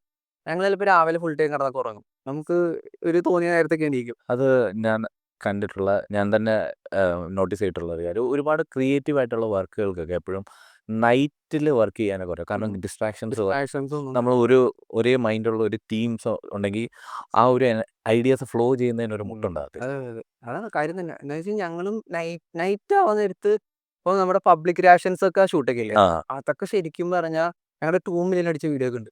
ആ 2 മില്യൺ അടിച്ച റീലൊക്കെ വന്നിട്ട് ഞങ്ങൾ നൈറ്റ് ഒരു 1:30-ക്കൊക്കെ ഷൂട്ട് ചെയ്യണം. ആ സമയത്ത് അതും ഈ എറണാകുളമൊക്കെ പോയി കഴിഞ്ഞാൽ ഫുൾ ടൈം ഓണായിരിക്കും. മറൈൻ ഡ്രൈവ് മറ്റേ മെയിനായിട്ട് നമ്മുടെ ഇതുണ്ടല്ലോ ക്യൂൻസ് വേ ഇല്ലേ, ആ ക്യൂൻസ് വേയുടെ അവിടെ പോയി കഴിഞ്ഞാൽ 1 മണി 1:30 എന്നൊക്കെ പറഞ്ഞാൽ ഭയങ്കര ഓണാണ്. അപ്പോൾ ഞങ്ങളെന്ന് വെച്ച് കഴിഞ്ഞാൽ ആ ടൈമിലൊക്കെ പോകും. എന്നിട്ട് പബ്ലിക് റിയാക്ഷൻസും കാര്യങ്ങളൊക്കെ ഷൂട്ട് ചെയ്യും. ഞങ്ങളിട്ട് വീട്ടിൽ ഇപ്പോൾ 3-4 മണിക്കാകുമ്പോൾ വന്ന് കയറും. പക്ഷെ വീട്ടിലൊക്കെ ശീലമായി. വീട്ടുകാർക്കും അറിയാം ഷൂട്ടിന് പോകുന്ന ആ സമയമാണ്. രാവിലെ എന്നിട്ട് കിടന്നുറങ്ങും. ചിലപ്പോൾ ഈ പറഞ്ഞ പോലെ അത് ഞാൻ അധികം പ്രൊമോട്ട് ചെയ്യുന്നില്ല കേട്ടോ. കാരണം ചിലവർക്ക് ചിലപ്പോൾ ഹെൽത്ത് ഇഷ്യൂസ് വരെയൊക്കെ ഉണ്ടാവേക്കാം. ബട്ട് ഞങ്ങൾക്ക് നോക്കാൻ നേരത്ത് ഭയങ്കര ഫ്രീയാ. ഞങ്ങൾക്ക് രാവിലെ എല്ലാ പരിപാടിയും ചെയ്യാം, എന്തുവേണമെങ്കിലും ചെയ്യാം. ഞങ്ങൾ രാവിലെ ഫുൾ ടൈം ഫ്രീ ഒക്കെ ആയിരിക്കും. ഈ പറഞ്ഞ പോലെ നൈറ്റ് കുറച്ച് നേരം വർക്ക് ചെയ്യും. എന്നിട്ട് പിന്നെ ബാക്കിയുള്ള എഡിറ്റേഴ്സിൻ്റെ വില രാത്രി പറഞ്ഞ പോലെ ഫുട്ടേജ് കൊണ്ടുപോയി കൊടുത്ത് രാവിലെ ആകുമ്പോൾ അവർ എണീക്കും. എഡിറ്റേഴ്സ് അവർക്ക് ഫ്രീ ഉള്ള ടൈം പോലെ എഡിറ്റ് ചെയ്യും. അങ്ങനെ എഡിറ്റേഴ്സും മെയിനായിട്ട് എൻ്റെ ടീമിൽ ഒരാളെ ഞാൻ ലീഡായിട്ട് വെച്ചിട്ടുണ്ട്. ഓക്കെ. ബാക്കി ആളുടെ താഴെ കുറച്ച് ടീം ഉണ്ടാക്കിയിട്ടുണ്ട്. ആൾ തന്നെ എല്ലാം ചെയ്യും. ആൾക്ക് ഞാൻ പറഞ്ഞതിന് മുമ്പ് കിട്ടിക്കൊണ്ടിരുന്ന സാലറിയേക്കാളും ഇപ്പോൾ ഫ്രീലാൻസ് ആയിട്ട് കിട്ടുന്നത് അറൗണ്ട് 1 lakh 1 lakhന് മുകളിലൊക്കെ ആൾ ക്രോസ് ചെയ്ത് പോകുന്നുണ്ട്. അപ്പോൾ ആൾ നോക്കാൻ നേരത്ത് എന്താ മുമ്പത്തെ ടോക്സിക് പുള്ളിയും അടുത്തതാ. എൻ്റെ ടീമിലുള്ള ഏറെക്കുറെ എല്ലാവരും ഇതിൻ്റെ ഒരു വിക്ടിംസ് പോലെ അതെ. മടുത്ത് ആ സിറ്റുവേഷനിൽ നിന്ന് ഫ്രീലാൻസ് യൂസ് ചെയ്താ. അതിലൊരു സത്യം എന്താണെന്ന് വെച്ച് കഴിഞ്ഞാൽ, റോഡ് എടുക്കാൻ മാത്രമല്ല, ഭൂരിഭാഗം പേരും വിക്ടിംസ് ആണ്. പക്ഷെ അവരാരും ഇതിനെക്കുറിച്ച് തുറന്ന് സംസാരിക്കുകയോ അല്ലെങ്കിൽ അത് ഫേസ് ചെയ്യാനുള്ള ധൈര്യമോ ഒന്നും കാണിക്കാറില്ല എന്നുള്ളതാണ് ഒന്നാമത്തെ സത്യം. അപ്പോൾ ബ്രോ, എനിക്ക് ഭയങ്കര ഇതായിട്ട് തോന്നിയ കാര്യം, കാരണം എനിക്കിത് വേണ്ടെങ്കിൽ വേണ്ട, ഇത് എൻ്റെ പേഴ്സണൽ റൈറ്റിനെ വയലേറ്റ് ചെയ്യുന്നതാണ് എന്ന് പറയാനുള്ള ഒരു ധൈര്യം. അത് എനിക്കറിയാം. നമ്മൾ സ്വന്തമായിട്ട് ഓരോ കാര്യങ്ങൾ ചെയ്യുമ്പോൾ നമുക്കറിയാം അതിന് എത്രത്തോളം ധൈര്യം വേണ്ടി വരും, എത്രത്തോളം എതിർപ്പ് ഫേസ് ചെയ്യേണ്ടി വരും. അപ്പോൾ അങ്ങനെ ആ ഒരു ധൈര്യത്തിനുള്ള കാരണം മീൻസ് ഒരു ഇന്റേണൽ ഡയലോഗ് എന്തായിരുന്നു? എനിക്ക് സത്യം പറഞ്ഞാൽ ധൈര്യമൊന്നുമില്ല. ആ ടൈമില് ഞാൻ ആ ദിവസം നൈറ്റ് ഇടാകുമ്പോൾ എൻ്റെ മൈൻഡിൽ എന്ന് വെച്ച് കഴിഞ്ഞാൽ നാളെ എനിക്ക് എന്തായാലും ഒന്നെങ്കിൽ കമ്പനിയിൽ നിന്ന് കോൾ വരും, ചിലപ്പോൾ ലീഗൽ ആക്ഷൻ വരും. അതിൻ്റെ പേരും കൂടി പറഞ്ഞിട്ടുണ്ടെങ്കിൽ ചിലപ്പോൾ ഉറപ്പായിട്ട് ലീഗൽ ആക്ഷൻ വന്നത്. ആ പേര് വരാത്തതുകൊണ്ടാണ് ലീഗൽ ആക്ഷൻ വരാത്തത്. പക്ഷേ എൻ്റെ ഒരു സൈഡിൽ നിന്ന് വെച്ച് കഴിഞ്ഞാൽ എനിക്ക് പേര് വരേണ്ട ആവശ്യം ഉണ്ടായില്ല. കാരണം ഓൾറെഡി എൻ്റെ ഫേസ് ആ ചാനലിൽ രജിസ്റ്റേർഡാണ്. സോ എനിക്ക് അത് എൻ്റെ സൈഡിൽ നിന്ന് കുറച്ചും കൂടി എനിക്ക് പുറത്തേക്ക് പറയാനുള്ള ഒരു എക്സ്ട്രാ അഡ്വാൻറ്റേജ്. ബാക്കിയുള്ള എംപ്ലോയീസൊക്കെ എന്തെങ്കിലും ഒരു ഇഷ്യൂ വന്ന് അവരത് പുറത്ത് പറയുമ്പോൾ ഇവർക്ക് കമ്പനി പേര് പോലും പറയാൻ പറ്റില്ല. അവർ ഇന്നത് ഫേസ് ചെയ്തിട്ടുണ്ട്. അപ്പോൾ ആൾക്കാർ ചോദിക്കും ഇയാളെ ഏത് കമ്പനിയെ പറ്റി പറയണേ, ആർക്കറിയില്ല. എന്നെ സംബന്ധിച്ചോളം ഞാൻ ആ വീഡിയോ ഇട്ടപ്പോൾ തന്നെ എല്ലാവർക്കും കാര്യം മനസ്സിലായി. എന്തിനെപ്പറ്റി പറയണേ, ഏത് കമ്പനിയെ പറ്റി പറയണേ എന്നുള്ള റീസൺ മനസ്സിലായി. എന്നിട്ടും എന്നോട് അവരുടെ ടീമിൽ നിന്ന് വിളിച്ചിട്ട് ഈ പറഞ്ഞ പോലെ ഡയറക്റ്റ് ഒരു കോളോ കാര്യങ്ങളോ ആരും വന്നില്ല. അന്ന് അടുത്ത വീഡിയോ ഞാൻ ഇടുന്ന അവർക്കറിയാം. അതും കൊണ്ടുവന്ന ഒരു അവസ്ഥ. എൻ്റെ ഫ്രണ്ട്സ് കുറേ വിളിച്ച് അവിടെ ഇഷ്യൂ ആവൂട്ടാ, ഞാൻ പറഞ്ഞ ഞാൻ വേണമെങ്കിൽ ഡിലീറ്റ് ചെയ്തേക്ക്, ഇഷ്യൂ ആവും, എന്തായാലും അവർ ലീഗൽ ആക്ഷനൊക്കെ എടുത്തേക്കാം, ഇഷ്യൂ എന്നൊക്കെ പറയും. ഞാൻ പറഞ്ഞു അടുത്ത വീഡിയോ ഇടാ, അതിനിപ്പോൾ എന്താ, നമുക്ക് അതിനുള്ള ഫ്രീഡം പോയി. ഞാൻ ആദ്യം ഈ ജോലി കിട്ടിയത് ഫ്രീഡം ഇല്ലാത്തതുകൊണ്ടാണ്. ജോലി കിട്ടിയത് ഇനി ഞാൻ ജോലി അവരുടെ കമ്പനിയിലെ ഒരു എംപ്ലോയി അല്ല, ഇനി ഞാൻ അവരെ പേടിച്ചേക്കണമെന്ന് ചോദിച്ചു. പക്ഷെ അത് കാരണം എനിക്ക് ഓപ്പർച്യൂണിറ്റീസ് വന്നത്. എനിക്ക് തീരെ ഇഷ്ടമല്ലാത്ത ഒരു കൂട്ടരാണ് ഇപ്പോൾ ഈ പറഞ്ഞത്. അതായത് നമ്മൾ എന്തെങ്കിലും ശരിയായിട്ടൊരു കാര്യം ചെയ്യാൻ നോക്കുമ്പോൾ ഇപ്പം നമ്മളെ പുറകോട്ട് വലിക്കുന്ന കുറേ പേര്, ശരിക്കും അവർ നമ്മുടെ ഫ്രണ്ട്സ് അല്ല, പരിചയക്കാരെന്നേ പറയാൻ പറ്റുള്ളൂ. അവർ നമ്മളെ ബെറ്റർ ആയിട്ട് വരുന്നു. ഇപ്പം നമ്മൾ സംസാരിച്ചുകൊണ്ടായിരിക്കും നാളെ വേറൊരാൾ ഇത് ഫേസ് ചെയ്യാൻ പോകുന്നതിന് അത് തടയാൻ പറ്റുന്നതിൻ്റെ ഒരു കാരണം. പക്ഷേ അവിടെയും നീ മിണ്ടല്ലേ, കീപ് ക്വയറ്റ്, ആ ഒരു ഇത് നമ്മളെ അവരോ അങ്ങനെയാണ്. എന്നാൽ സംസാരിക്കുന്നവരെ സംസാരിക്കാനും വിടത്തില്ല. ഇതിൻ്റെ കൂട്ടത്തിൽ അന്നേരം ലൈക്ക് ഒരു സൈലന്റ് വെപ്പൺ പോലെ, അതേ പക്ഷേ അതിനെ വെപ്പൺ ആണെന്ന് തോന്നിക്കാത്ത രീതിയിൽ യൂസ് ചെയ്യുന്ന ഒരു കാര്യമാണ് പാഷൻ. എല്ലാവരും ഇത് പറയാ പാഷൻ. അതായത് നമ്മുടെ ടീം മെമ്പേഴ്സ്, ഇപ്പൊ ടീം ലീഡർ ഒക്കെ, ഞാനും കോർപ്പറേറ്റ് വർക്ക് ചെയ്തിട്ടുള്ളതുകൊണ്ട് ഞാനും മടുത്തു പോയൊരു കാര്യമാണ്. കാരണം ആണെന്നറിയാണ്ട് പോയി പെട്ടതാണ്. വർക്ക് കഴിഞ്ഞപ്പോൾ ലൈക്ക് ഇവരൊരിക്കലും നമ്മളെ പണിയെടുപ്പിക്കാൻ തോന്നത്തില്ല. സീ നമ്മുടെ കമ്പനി നമുക്ക് വേണ്ടി നമ്മുടെ പാഷൻ ഫാമിലിയാണ്. നമ്മുടെ പാഷൻ നമ്മുടെ ഫാമിലി. ഈവൻ ഞാൻ കഴിഞ്ഞ ദിവസം എൻ്റെ വീടിൻ്റെ അടുത്ത് എൻ്റെ ഒരു ഫ്രണ്ട് വർക്കിംഗ് അപ്പം ബർത്ത്ഡേ ആണ് അവൻ്റെ. ഉം. ഓക്കെ. അപ്പം ഇതിപ്പോൾ കാണുന്ന ടോക്സിക് മാസ്കുലിനിറ്റിയുടെ ആൾക്കാരുണ്ടാവും. ആണുങ്ങൾ ബർത്ത്ഡേ ആഘോഷിക്കാറില്ല. അതെന്തോ ആയിക്കോട്ടെ. സിമ്പിൾ ഒരു മനുഷ്യൻ ഒരു 10-26 വയസ്സുള്ള ഒരുത്തന് ഒരു ദിവസം അവന് ലീവ് എടുക്കണം. ബർത്ത്ഡേ എന്നുള്ള കാരണം പറഞ്ഞിട്ട് അവൻ ലീവ് എടുക്കണമെന്നില്ല. അപ്പം ഞാൻ ചോദിച്ചു, "എടാ എന്താണ്? നമ്മൾ ഇന്നെന്താ പരിപാടി?" എന്നിട്ട് ഉണ്ടോ പറഞ്ഞില്ല വർക്കിന്. എന്ത് പറ്റി ഇന്ന്? പതിവില്ലാതെ അല്ലാണ്ട് പണിക്ക് പോവാത്തതല്ല. ഞാൻ ചോദിച്ചു, എന്ത് പറ്റി? അപ്പം അവൻ പറഞ്ഞ് അല്ല കമ്പനിയിലെ ബർത്ത്ഡേക്ക് ലീവ് കൊടുത്തത്. ഞാൻ ചോദിച്ചു, എനിക്ക് മനസ്സിലായില്ല. പറഞ്ഞ അവിടെ കമ്പനിയിൽ ആഘോഷം ഉണ്ടാകും. കമ്പനിയിൽ നിന്ന് കേക്ക് മേടിച്ച് തരും. അല്ലാതെ ലീവ് എടുക്കുക. അല്ലാതെ ലീവ് എടുത്തേക്കും. അതായത് ഒരു 350 രൂപ 400 രൂപയുടെ കേക്ക് മേടിച്ചിട്ട് അവനെ കൊണ്ട് 5000 രൂപയുടെ പണിയെടുപ്പിക്കുക. സ്പേസ് കൊടുക്കുന്നില്ല. അവനൊരു ഫ്രീഡം ഇല്ല. അതൊന്നും ഇവർക്ക് മനസ്സിലാവുന്നില്ല. അല്ലെങ്കിൽ ഇവർ ചിന്തിക്കുന്നില്ല. എന്ത് വെച്ചാണ് ഇവർ ഇത് ചെയ്യുന്നത്? ഈ പാഷൻ എങ്ങനെയാണ് ബ്രോയുടെ ഫീൽഡിൽ ഉപയോഗിച്ചുകൊണ്ടിട്ടുള്ളത്? ഇല്ല ഇത് പാഷൻ ഇതെല്ലാം ഉണ്ടല്ലോ. ഇപ്പൊ ബ്രോ പറഞ്ഞതില് പാഷൻ വെച്ചിട്ട് ബ്രെയിൻ വാഷ് ചെയ്യണ സാധനമുണ്ട്. ഫാമിലി എന്ന് പറഞ്ഞ് ബ്രെയിൻ വാഷ് ചെയ്യണ സാധനമുണ്ട്. ലീവിന്റെ കേസിലായാലും അവർക്ക് മനസ്സിലാവുന്നില്ല. ലീവ് തരത്തില്ലെന്ന് പറയത്തില്ല. പക്ഷെ ഇന്ന കാരണങ്ങളുള്ളതുകൊണ്ട് നമുക്ക് എന്ത് ചെയ്യും? എങ്ങനെയൊക്കെയാ അത് ഇത് വന്നിട്ട് ചിലപ്പോ ഇതൊക്കെ ആയിരിക്കും. അതായത് രാവിലെ ഫുൾ നമുക്കവിടെ ഇത് കേക്ക് മുറിയും കാര്യങ്ങളും വൈകിട്ട് എന്നിട്ട് ഒരു പാർട്ടി സെറ്റപ്പ് അതും വർക്കിംഗ് അവേഴ്സ് കഴിഞ്ഞിട്ട് ആ ഒരു സെറ്റ് അപ്പൊ അവര് പോക്കാൻ നേരത്ത് ഓക്കെ അല്ലേ വൈകിട്ട് സെലിബ്രേറ്റ് ലീവ് എടുക്കണമെന്ന് ആ ഒരു മൂഡിലല്ല. പക്ഷെ എനിക്കിപ്പോ പാഷന്റെ കേസ് പറയണെങ്കിൽ ഓൾറെഡി ഞാൻ ആ ബ്രോ കണ്ട വീഡിയോയിൽ ഞാൻ പറയുന്നുണ്ട്. കാരണം എല്ലാവരെയും പിടിച്ചിട്ട് വർക്ക് ചെയ്യിപ്പിക്കുന്നത് ലൈക്ക് 9 മണി തൊട്ട് ഞാനൊക്കെ വർക്ക് ചെയ്തോണ്ടിരുന്നത് 9 മണി തൊട്ട് ചിലപ്പോൾ നൈറ്റ് 9-10 മണി വരെയൊക്കെയാണ് work ചെയ്തത്. 9 to 5 എന്ന് അതെ. പറയുന്നത് ശരിക്കും എക്സിസ്റ്റ് ചെയ്യുന്നില്ല. 9 to 5 കോമഡി ചിന്തിച്ച് നോക്കിക്കഴിഞ്ഞാൽ 9 to 5 അല്ല. കാരണം നമ്മള് 9 to 5 ജോബിന് വേണ്ടിയിട്ട് നമ്മള് വീട്ടിൽ നിന്ന് എപ്പോഴും സ്റ്റാർട്ട് ചെയ്യും. നമ്മള് ഒരു 6-7 മണിക്ക് എണീറ്റിട്ട് എല്ലാം റെഡി ആയിട്ട് അതൊക്കെ നോക്കുമ്പോൾ 9 to 5 ജോബ് അല്ല. രാവിലെ മുതൽ അതിനോട് നമ്മൾ പ്രിപ്പയർ ചെയ്ത് ഒരു ദിവസം മൊത്തം അതിനോട് മാറ്റി വെക്കുന്നുണ്ട് നമ്മള്. നമ്മൾ ആലോചിക്കുന്ന ഓക്കെ വീക്കിലി ഒരു സൺഡേ എങ്കിലും നമുക്കത് മാറ്റി വെക്കാൻ പറ്റുമെന്ന് വെച്ച് കഴിഞ്ഞാൽ അതും പറ്റാത്തവരുണ്ട്. ഞാൻ അങ്ങനെയായിരുന്നു. ലൈക്ക് നമ്മൾ വിചാരിക്കും 9 to 5 തീരുമല്ലോ. അപ്പോൾ ഇവർ നമ്മളോട് പറയുന്നത് വർക്കിംഗ് അവേഴ്സ് കഴിഞ്ഞ് നിങ്ങൾ എന്ത് ചെയ്യുന്നു നിങ്ങളുടെ പേഴ്സണൽ ലൈഫ് നമ്മൾ തലയിടില്ല. പക്ഷേ ആ വർക്കിംഗ് അവേഴ്സ് തീരാത്ത വർക്കാണ് തരുന്നത്. ഇല്ല. അതാണ് ചിലവർക്ക് പറഞ്ഞ ഇപ്പൊ എന്താ പറയാ ലാപ്ടോപ്പൊക്കെ വീട്ടിലേക്ക് കൊണ്ടുപോകണം. ഓഫീസ് ലാപ്ടോപ്പൊക്കെ ആണെങ്കിൽ വീട്ടിലേക്ക് കൊണ്ടുപോകാൻ പേടിയാ. കാരണം എന്താ അവിടെ ഇരുന്ന് ചെയ്യേണ്ടി വരും. അപ്പം മിക്കവരും ഓഫീസിലൊക്കെ വെച്ചിട്ട് പോകാനൊക്കെ നോക്കുന്നത്. പക്ഷെ അതൊന്നും റെഡി ആവില്ല. പിന്നെ ബ്രോ നേരത്തെ പറഞ്ഞപ്പോൾ ഞാൻ ശ്രദ്ധിച്ചൊരു കാര്യമാണ്. ഒരു ഹാഫ് ആൻ അവർ കൊണ്ട് വീഡിയോ എഡിറ്റ് ചെയ്യാം എന്ന് പറഞ്ഞില്ലേ?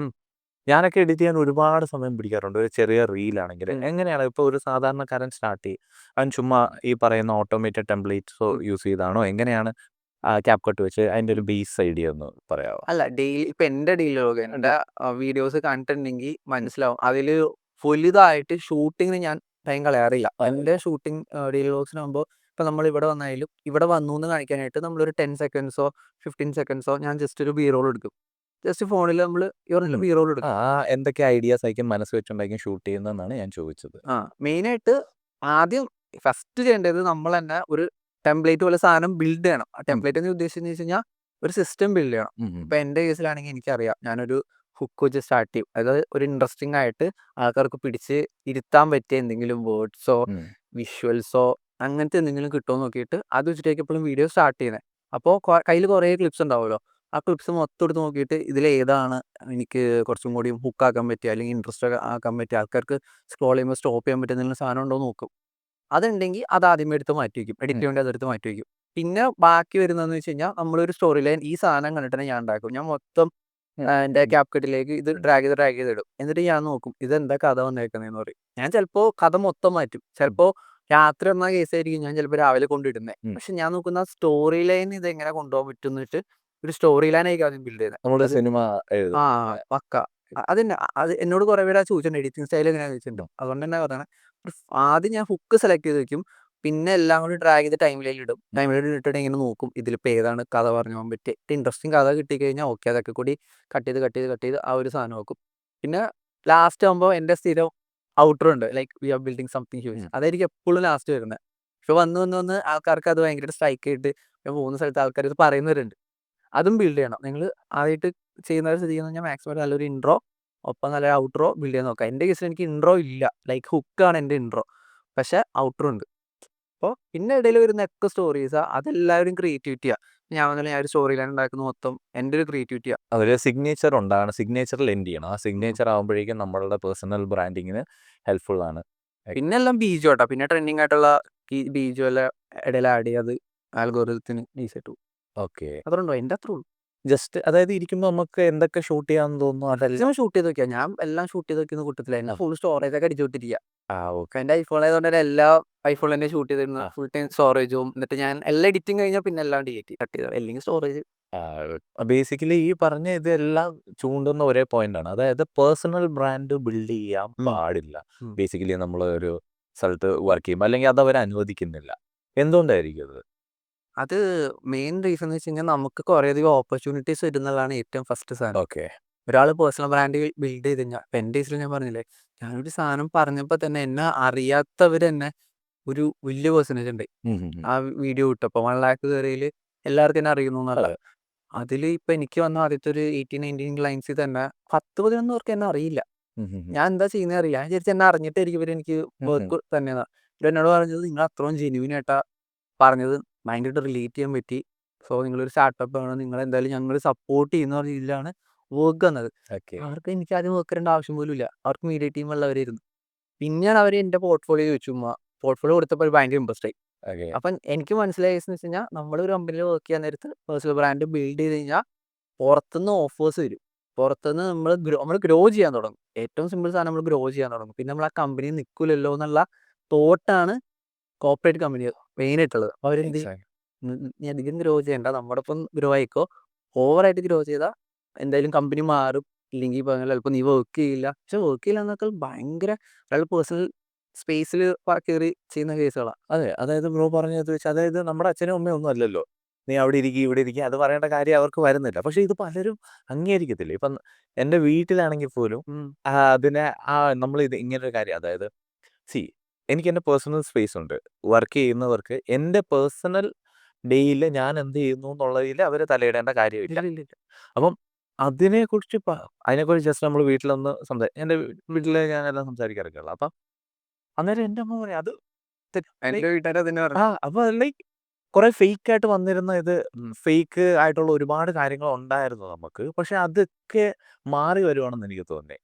കാരണം ജെന്യുവിൻ കണ്ടന്റുകൾ കാണാൻ ആളുകൾക്ക് ഭയങ്കര ഇഷ്ടമാണ്. ജെന്യുവിനിറ്റി എന്താണ്. പണ്ടായിരുന്നെങ്കിൽ ഇപ്പം ഹുക്ക് മാത്രം പോരാ, ഹുക്കിൽ ഡെലിവറി ചെയ്തില്ലെങ്കിൽ പോലും കാര്യമില്ല എന്നുള്ള ഒരു ഇതിലേക്ക് വരുന്നുണ്ട്. അപ്പം ആ ഒരു ജെന്യുവിനിറ്റിയുടെ മാർക്കറ്റ് ബെറ്ററായി വരുന്നതിൻ്റെ ഒരു കാരണമല്ലേ എന്ന് എനിക്ക് തോന്നിയിട്ടുണ്ട്. അത് ഞാൻ പറഞ്ഞു, ആ വീഡിയോസ് ഇട്ടപ്പോഴും ആൾക്കാർ മെയിനായിട്ട് എന്നോട് വന്നിട്ട് വർക്ക് തരാൻ കാണിച്ച ആ ഒരു സാധനം എന്ന് വെച്ച് കഴിഞ്ഞാൽ എൻ്റെ കോണ്ടന്റ് അടിപൊളിയായതുകൊണ്ടൊന്നല്ല, എൻ്റെ പറഞ്ഞ കാര്യങ്ങൾ അവർക്ക് മനസ്സിലായി. ഭയങ്കര ജെന്യൂൻ ആയിട്ടാണുള്ള അവസ്ഥ. അതെ. ഒരു വീഡിയോ ഇട്ടതിന്റെ പേരിലൊക്കെ ജോലി പോവാന്നുള്ളത് അതെ. അതൊക്കെ ഇത് റെഡിക്കുള്ളതാണ്. ഡേറ്റ് എല്ലാവരും അതിന് ചോദിച്ചു. എന്നോട് പറഞ്ഞത് എന്താ റീസൺ അറിഞ്ഞത്. അപ്പൊ എന്റെ റീസൺ അവിടെ ഒരു ഡെയിലി വ്ളോഗ് കിട്ടി, ഒരു റീൽ ഇട്ട്, ഒരു റീൽ ഇട്ട്. അതായത് റീസൺ ഞാനെന്ത് പറയാനാ, ഞാൻ പൊട്ട റീസൺ ആണല്ലോ. ആ. പക്ഷെ സത്യതായിരുന്നു. പക്ഷേ അത് പറഞ്ഞാലും വിശ്വസിക്കത്തില്ല. ശരി, എന്തിനാ എന്നിട്ട് അതുകൊണ്ടാണ് അവരുടെ സ്റ്റോറി ഇപ്പൊ അതല്ലല്ലോ. ബാക്കി എപ്പോൾ അവര് എന്നോട് സ്റ്റുഡൻസിനോടൊക്കെ പറഞ്ഞു വെച്ച് കഴിഞ്ഞാൽ ആളുടെ പറഞ്ഞാലോ പെർഫോമൻസ് ബാഡ് ആയിരുന്നു. പക്ഷെ ആലോചിക്കണം, 2 മാസം മുമ്പ് സാലറി എൻ്റെ ഇപ്പോഴും മെയിൽ കിടപ്പുണ്ട്. Salary increment because of your performance എന്ന് പറഞ്ഞ് മെയിൽ ഇപ്പോഴും കിടക്കുന്നുണ്ട്. എന്നിട്ട് അവര് പറഞ്ഞിട്ട് പെർഫോമൻസ് ഇല്ലാണ്ട് പുറത്തിരിക്കുന്നത്. അതെ. കാരണം ഷുഗർ കൂട്ട് ചെയ്ത് ആദ്യം ഒന്ന് പറഞ്ഞിട്ട് പകരം ഈ ഒരു കാരണം വളരെ സില്ലി ആണെന്നുള്ളത് അവർക്കും അറിയാം.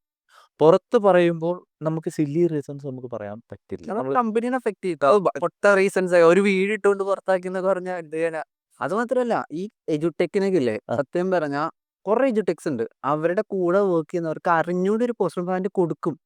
എന്താന്ന് വെച്ച് കഴിഞ്ഞാൽ ആ ടീമിന് ഇപ്പോൾ ഏറ്റവും എക്സാമ്പിൾ പറയുകയാണെങ്കിൽ ഇംഗ്ലീഷ് കഫേ അത് ബെസ്റ്റാ ഞാൻ കണ്ടേക്കെന്ന് വെച്ചിട്ട്, അവരുടെ കൂടെ വർക്ക് ചെയ്യുന്ന എല്ലാവരും ആ വീഡിയോയിൽ വരുന്നുണ്ട്. അവരുടെ ടീമിൽ കുറേയധികം പേരുണ്ട്, വീഡിയോ ചെയ്യുന്നവരുണ്ട്. പക്ഷെ ഇവർക്കൊക്കെ സ്വന്തമായിട്ട് സെപ്പറേറ്റ് പേഴ്സണൽ ബ്രാൻഡ് അവർ സമ്മതിക്കുന്നുണ്ട്. അപ്പൊ എന്താ ഗുണം എന്ന് വെച്ച് കഴിഞ്ഞാൽ അവരുടെ സെപ്പറേറ്റ് അക്കൗണ്ട് ഗ്രോ ചെയ്യുന്നതിന്റെ ഒപ്പം തന്നെ ഇംഗ്ലീഷ് കഫേയിലേക്ക് ആ ഓഡിയൻസ് പോകുന്നുണ്ട്. മനസ്സിലായില്ലേ? അത് ഭയങ്കര ഒരു അഡ്വാൻറ്റേജ് ആണ് ആക്ച്വലി അത്. എന്റെ കേസിൽ അത് കട്ട് ചെയ്താ പറഞ്ഞത്. ഫസ്റ്റ് വീക്കിൽ വന്നപ്പോഴേക്കും ഓക്കെ ബൈ, ആ ഒരു സ്റ്റേജാ. കാരണം ആരും തിരിച്ചു ചോദിച്ചിട്ടില്ല. മനസ്സിലായ അപ്പം ബ്രോ മാത്രമാണ് ഫസ്റ്റായിട്ട് തിരിച്ച് ചോദിക്കുന്നത്.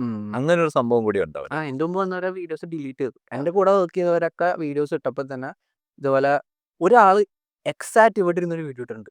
നമ്മൾ ഇരിക്കുന്ന ഇതേ സ്ഥലത്തിരുന്ന ഒരു വീഡിയോ ഇട്ടിട്ട് ആൾ അക്കൗണ്ടിലിട്ടു, അത് ഡിലീറ്റ് ചെയ്യാൻ പറഞ്ഞു. ആ ഡിലീറ്റ് ചെയ്യാൻ പറഞ്ഞ രീതി ഭയങ്കര മോശമായിരുന്നു.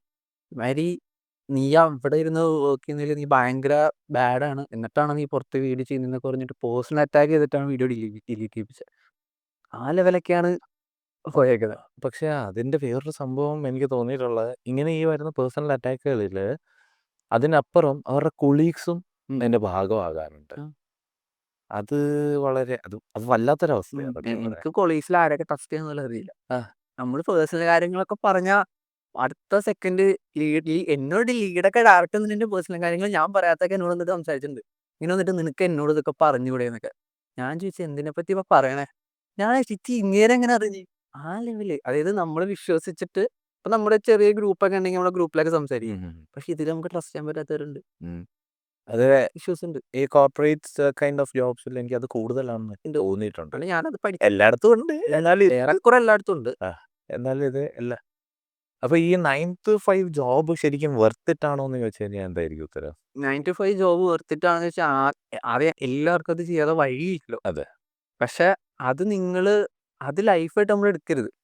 ഇപ്പൊ എൻ്റെ കേസായാലും ഞാൻ ഒരു കോർപ്പറേറ്റ് ലൈഫ് ചെയ്യാൻ തുടങ്ങിയിട്ട് ഒരു 4 വർഷം 5 വർഷമൊക്കെ കോർപ്പറേറ്റ് ലൈഫ് ചെയ്തിട്ടുണ്ട്. ആ ആദ്യത്തെ ഇപ്പൊ ഇറങ്ങിയ കമ്പനിയും പിന്നെ തൊട്ടുമുമ്പ് വർക്ക് ചെയ്ത കമ്പനി, അതിനുമ്പ് ഞാൻ ഡെവലപ്പറായിരുന്നു. ഡെവലപ്പറിൽ നിന്ന് മീഡിയ ഫീൽഡിലേക്ക് വന്നു. മീഡിയ ഫീൽഡിലാണ് എനിക്കിപ്പോൾ ഒരു 3-4 ഇയേഴ്സ് എക്സ്പീരിയൻസ്. അതിനുമ്പ് ഞാൻ ഡെവലപ്പറായിരുന്നു. അതിലെനിക്കൊരു 2 ഇയേഴ്സ് എക്സ്പീരിയൻസ് ഉണ്ട്. മൊത്തം 6-5 ഇയേഴ്സ് ഉണ്ട്. അപ്പോൾ അങ്ങനെ നോക്കുമ്പോൾ അത്ര നാൾ എനിക്ക് ഫിനാൻഷ്യൽ സ്റ്റെബിലിറ്റി എന്നത് 9 to 5 ജോബാണ്. അതെ. പക്ഷെ ആ 9 to 5യുടെ അതായത് ആദ്യം ഞാൻ ഡെവലപ്പർ ആയിരുന്ന സമയത്ത് ഞാൻ ഇഷ്ടപ്പെട്ട കാര്യമല്ല ചെയ്തുകൊണ്ടിരുന്നത്. അതെ. അപ്പോൾ ഞാൻ ലൈഫ് ഫുൾ ഭയങ്കരമായിട്ട് ഒരുമാതിരി എന്താ ചെയ്യുന്നത് ഒന്നുമില്ല, ജീവിക്കുന്നില്ല എന്നുള്ള ഒരു തോന്നൽ. പണിയെടുക്കുന്നുണ്ട്, ഹാപ്പിനെസ് ഇല്ല. പിന്നെ മീഡിയ ഫീൽഡിലേക്ക് വന്നപ്പോൾ ഹാപ്പിനെസ് വരാൻ തുടങ്ങി. ഇപ്പോൾ മെയിനായിട്ട് ഒരു ഹാപ്പിനെസ് ഇല്ലാത്ത പോലെയാണ് നമ്മൾ ഇഷ്ടപ്പെടാത്തൊരു ജോബ് ചെയ്തുകൊണ്ടിരുന്ന പോയത്. പിന്നെ മീഡിയ ഫീൽഡിലേക്ക് വന്നപ്പോൾ ഇഷ്ടപ്പെട്ട് ഇതായി. അപ്പോൾ കുറച്ചും കൂടി ഹാപ്പി. ആ സമയത്ത് 9 to 5 ഇപ്പോൾ അങ്ങനെ ഓവറായിട്ട് വർക്ക് ചെയ്യുമ്പോഴും എനിക്കതിലൊരു ഇഷ്യൂ ഞാൻ വിചാരിക്കാറേ ഇല്ല. ബട്ട് കൂടെ നിൽക്കുന്നവരെ ഈ പറഞ്ഞ പോലെ ബ്രെയിൻ വാഷ് ഒക്കെ ചെയ്ത് വർക്ക് ചെയ്യിപ്പിക്കും. കൂടുതൽ ഇപ്പോൾ സെയിൽസിൽ വർക്ക് ചെയ്യുന്നവരും അവരൊക്കെയാണ് ശരിക്കും ഞാൻ ടോർച്ചർ ചെയ്ത് കണ്ടിട്ടുള്ളത്.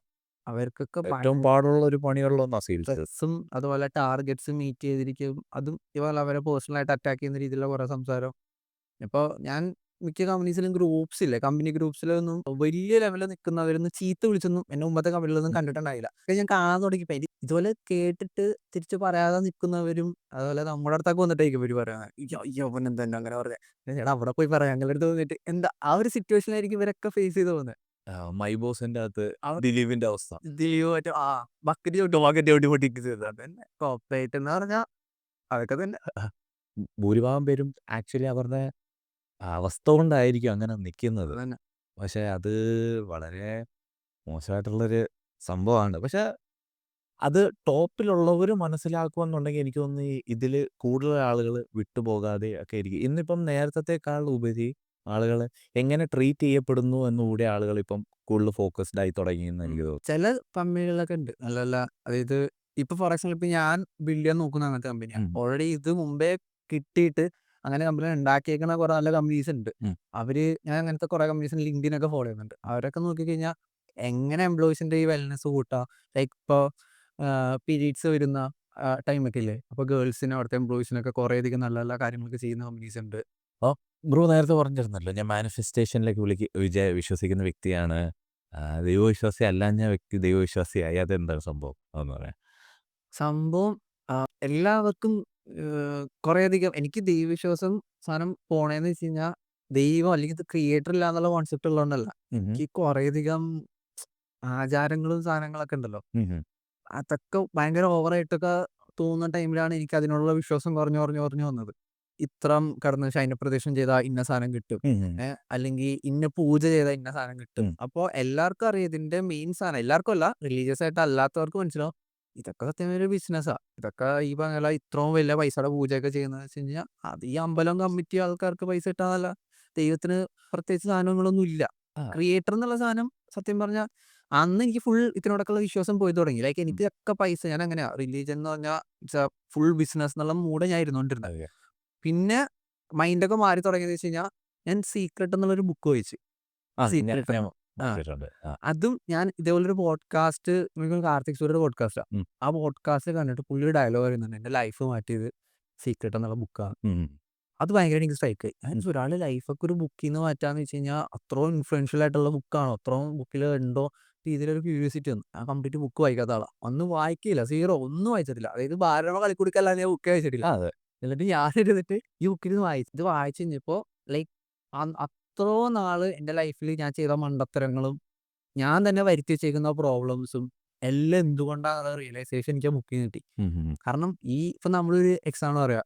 ഇത് നടക്കുമോ, അത് നടന്ന പ്രശ്നമാവുമല്ലോ, അത് നടക്കരുത് അങ്ങനെയൊക്കെ ചിന്തിക്കൂലേ. ആഹാ. അതൊക്കെ ബുക്കിൽ ക്ലിയർ ആയിട്ട് എഴുതിയിട്ടുണ്ട്. അതൊക്കെ നമ്മൾ തന്നെ അട്രാക്ട് ചെയ്യുക നമ്മുടെ മനസ്സിലേക്ക്. ലൈക്ക് ഉം. അതാണ് നടക്കാൻ പോകുന്നത്, അതാണ് നമ്മൾ മാനിഫെസ്റ്റ് ചെയ്യുന്നത്. അങ്ങനത്തെ കുറച്ച് കുറച്ച് സാധനങ്ങൾ, പിന്നെ ആഗ്രഹിക്കുന്ന സാധനങ്ങൾ, എനിക്ക് കിട്ടിയേക്കുന്ന സാധനങ്ങൾ എങ്ങനെയാ അതുവരെ ഇതിൽ ക്ലീൻ ആയിട്ടുണ്ട്. അപ്പോൾ ഞാനൊന്ന് ട്രൈ ചെയ്ത് നോക്കി, മാനിഫെസ്റ്റ് ചെയ്യാൻ നോക്കി. ഇതൊക്കെ വർക്ക് ചെയ്യുമോ അറിയാൻ വേണ്ടിയിട്ട് ഫസ്റ്റ് ഞാൻ ചെയ്ത് നോക്കിയത് എൻ്റെ ഡ്രീം ജോബാണ്. അതായത് ഇപ്പം ഞാൻ ഇറങ്ങിയ കമ്പനിയിലെ ആ. കറക്റ്റ് എങ്ങനെ ഒരു ആങ്കർ ആവാം, അവിടുത്തെ കോണ്ടന്റ് ക്രിയേറ്റർ ആവാന്നാണ് എൻ്റെ ഫസ്റ്റ് മാനിഫെസ്റ്റേഷൻ. ഉം. ഉം. ആ ജോബ് എനിക്ക് കിട്ടിയത് ഭയങ്കര ഭയങ്കര എന്ന് വെച്ചാൽ ഭയങ്കര കോയിൻസിഡൻസാണ്. അത് കോയിൻസിഡൻസ് അല്ല, മാനിഫെസ്റ്റേഷനാണ്. എന്ന് വെച്ച് കഴിഞ്ഞാൽ ഞാൻ ഡയറക്റ്റ് HR മെസ്സേജ് ഉണ്ടായി. ഉം. ഉം. HR പറഞ്ഞു ഇവിടെ വേക്കൻസിയും കാര്യങ്ങളൊന്നും ഇല്ല എന്ന് പറഞ്ഞിട്ട് റിജക്ട് ചെയ്തു. എന്നിട്ട് ഈ കമ്പനീൻ്റെ സിഇഒനെ ഞാനും ഫ്രണ്ട്സും കൂടി ഞങ്ങൾ പബ്ബിൽ പോയിട്ടുണ്ടായിരുന്നു. ഓക്കെ. പബ്ബിൽ പോകാൻ നേരത്ത് അതും ഞാൻ സെക്കൻഡ് ടൈമാണ് ഞാൻ പബ്ബിൽ പോകുന്നത്. ഓക്കെ. എനിക്ക് 23 22 23 എന്തോ ഏജ് ആയിരുന്നു ആ ടൈമിൽ. ഇപ്പോൾ 26 ആട്ടോ. ഇപ്പോൾ 23 ലെവൽ എന്തായിരുന്നു ആ സമയത്ത് ഞാൻ പോയി. സെക്കൻഡ് ടൈം ആദ്യമായിട്ട് പോയി. എൻ്റെ സെക്കൻഡ് ടൈം പോയപ്പോൾ തന്നെ ഈ പുള്ളിനെ അവിടെ കാണുന്നത്. ഓക്കെ. കണ്ടപ്പോൾ തന്നെ ഞാൻ ഇങ്ങനെ പുള്ളിയോട് പോയിട്ട് സംസാരിച്ചു. എന്നെ മനസ്സിലായോ എന്നൊക്കെ ചോദിച്ചു. പുള്ളി പറഞ്ഞു നിന്നെ ഇവിടെ കണ്ടിട്ടുണ്ടല്ലോ എന്ന രീതിയിൽ കുറച്ച് സംസാരിച്ചു. എന്നിട്ട് പുള്ളി ലിറ്ററലി എന്നോട് ഇനി എന്താ നീ ചെയ്യാൻ പോകുന്നത് ചുമ്മാ സംസാരിച്ചിട്ട് അവിടെ നിന്നെ ഹയർ ചെയ്തു. അതായത് ഓക്കെ. എനിക്ക് വേറെ ഇന്റർവ്യൂ കോളോ ഒന്നുമില്ല. ചുമ്മാ നമ്മൾ സംസാരിച്ച് മൊബൈൽ വെച്ച് കണ്ട് പുള്ളി എന്നോട് പറയാണ്, "ഓക്കെ നീ നാളെ ഓഫീസിലേക്ക് വാ, ഞാൻ പറഞ്ഞേക്കാം, നീ വന്നിട്ട് സംസാരിച്ചോ." അപ്പോൾ ഞാൻ വിചാരിച്ചു പുള്ളി വെറുതെ ഒക്കെ കുറിച്ച് ഇരിക്കണായിരിക്കും. പുള്ളി എന്നിട്ട് പിറ്റേ ദിവസം ഞാൻ പോയി മീറ്റ് ചെയ്തു. അതിൻ്റെ അടുത്ത ദിവസം ഞാൻ ജോയിനിങ്ങാ. അന്നാണ് ശരിക്കും മാനിഫെസ്റ്റേഷൻ അതിൻ്റെ പോസിബിലിറ്റി അല്ലെങ്കിൽ പ്രോബബിലിറ്റി ആലോചിച്ച് നോക്ക്. ഞാൻ കുറേ അന്വേഷിച്ചായിരുന്നു അവിടെ കയറാൻ ഉം. വേണ്ടി. HR എന്നെ റിജക്ട് ചെയ്ത് വിട്ടിട്ട് അടുത്ത സിഇഒ ഞാൻ പബ്ബിൽ രണ്ടാമത്തെ വട്ടം പോകുന്നത്. സ്ഥിരം പോകുന്ന ആളല്ല. രണ്ടാമത്തെ വട്ടം പോയപ്പോഴേക്കും പുള്ളിനെ കണ്ടു. പുള്ളിയുടെ ഡയറക്ടർ ഹയർ ചെയ്തു. സോ എനിക്കത് ആൾക്കാരോട് പറയുമ്പോൾ എനിക്ക് ഭയങ്കര ഇത് മാനിഫെസ്റ്റേഷൻ തന്നെയാണ്. അത്ര അട്രാക്ട് ചെയ്ത സാധനം കിട്ടി. കിട്ടിയതുപോലെ തന്നെ എൻ്റെ സെക്കൻഡ് മാനിഫെസ്റ്റേഷൻ ആയിരുന്നു ഫെയിം. എന്നെ ആൾക്കാരൊന്ന് അറിയണം. അതെനിക്ക് ഭയങ്കര ഉണ്ടായിരുന്നു. എനിക്ക് ആൾക്കാരെ അറിയണം. പുറത്ത് വെച്ച് ആൾക്കാർ പറയുമ്പോൾ ബ്രോ മറ്റേ വീഡിയോ കണ്ടിട്ടുണ്ട്. അടിപൊളിയാ, ഇയാളല്ലേ? അടിപൊളിയാ, ഇന്ന ആളല്ലേ. അതെനിക്ക് ഭയങ്കര കേൾക്കണം. എനിക്കത് ഒരു റഷ് കിട്ടും. എനിക്ക് അഡ്രിനാലിൻ റഷ് കിട്ടുമ്പോഴേക്കും ഉള്ള സാധനം അതും കിട്ടി തുടങ്ങി. അപ്പോൾ എനിക്ക് മനസ്സിലായി സാധനങ്ങൾ വരുന്നുണ്ട്.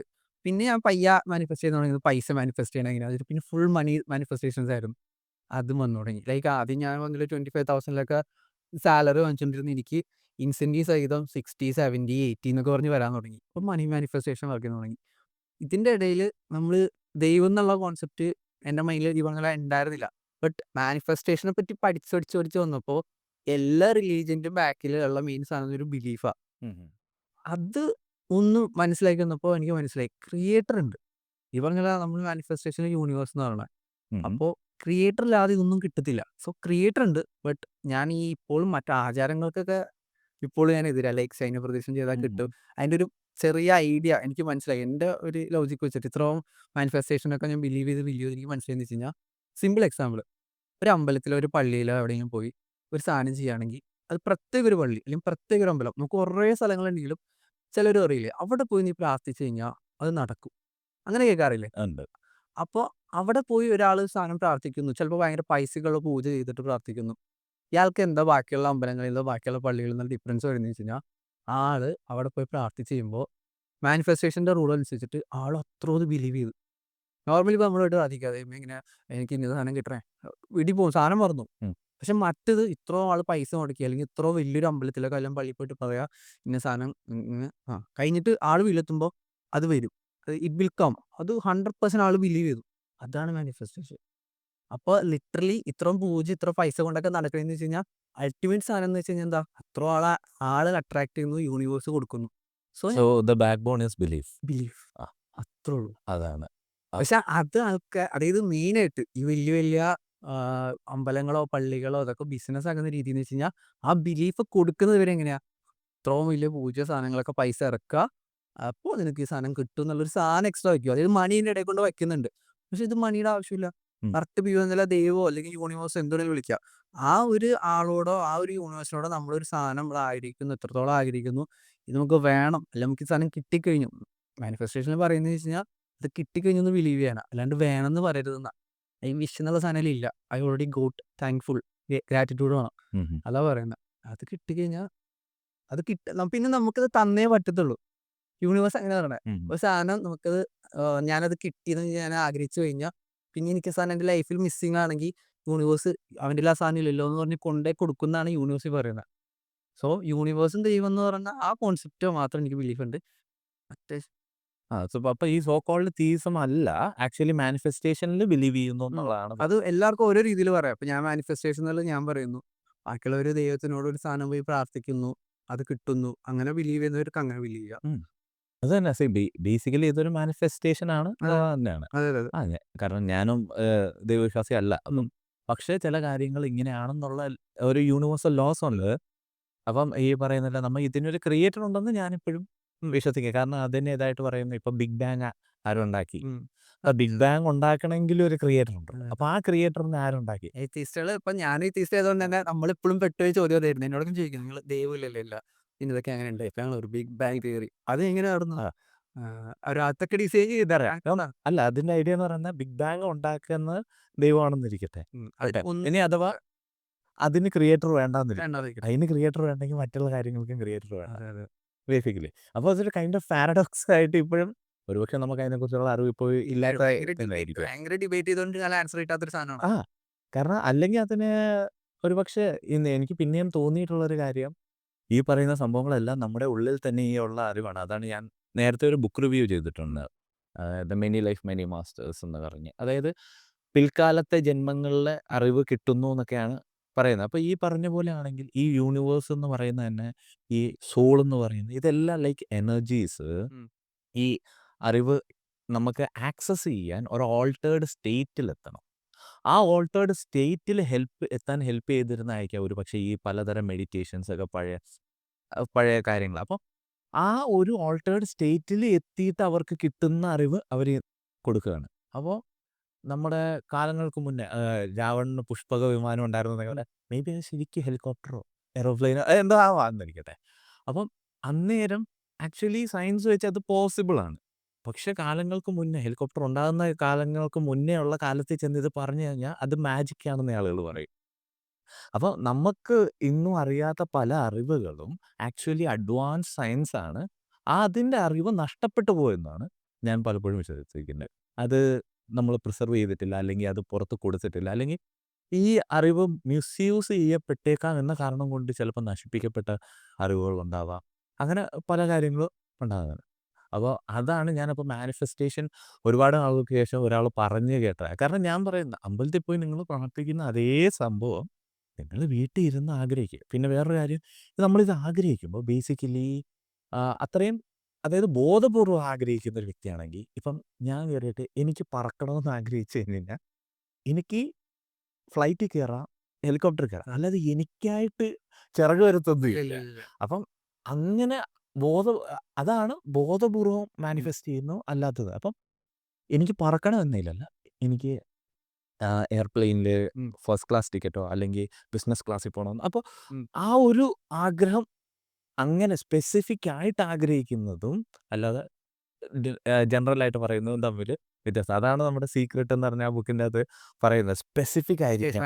ഇപ്പൊ തന്നെ റിച്ച് ആവുന്നുള്ള സാധനമില്ല എല്ലാവരും റിച്ച് ആലോചിച്ച് ഭയങ്കര ജനറൽ എല്ലാവർക്കും ആലോചിക്കുന്ന സാധനം പക്ഷെ അത് എങ്ങനെ റിച്ച് ആവണം പറഞ്ഞ ഫേമസ് ആയിട്ട് റിച്ച് ആവുകയാണെങ്കിൽ ആ ഫേമസിന്റെ എങ്ങനെ ഫേമസ് മിനിമം നമ്മൾ ഉദ്ദേശിക്കുന്ന ഒരു ഫിഗർ മനസ്സിലുണ്ടാവണം. എല്ലാം ബ്രേക്ക് ഡൗൺ ബ്രേക്ക് ഡൗൺ ചെയ്തിട്ട് അവിടെ നിന്ന് അടിച്ച് വെച്ച് ചെയ്ത് പോവാ അങ്ങനെ. അപ്പം നമ്മൾ അങ്ങനെ ചിന്തിക്കുമ്പോൾ ബേസിക്കലി നമ്മുടെ കുറച്ചുകൂടെ നമ്മൾ സ്ട്രാറ്റജിക് ആയിട്ട് തിങ്ക് ചെയ്ത് തുടങ്ങും. എന്താ നമ്മുടെ മുന്നിൽ വരുന്ന അവസരങ്ങൾ നമ്മൾ നമുക്ക് മനസ്സിലാവും ഓപ്പർച്യൂണിറ്റീസ് കിട്ടും. എക്സാക്ട്ലി ഇത് അതിനുള്ളൊരു അതിനെ ബേസിക്കലി പറയുന്നത് നമ്മുടെ ചിന്തകളെ മാറ്റും നമ്മളെ തന്നെ മാറ്റും അതാണ് നേരത്തെ ഒരു എപ്പിസോഡിൽ ചെയ്തിട്ടുണ്ടായിരുന്നു. അപ്പം ആ മാനിഫെസ്റ്റേഷൻ ഞാനും വിശ്വസിക്കുന്ന ഒരു കാര്യമാണ്.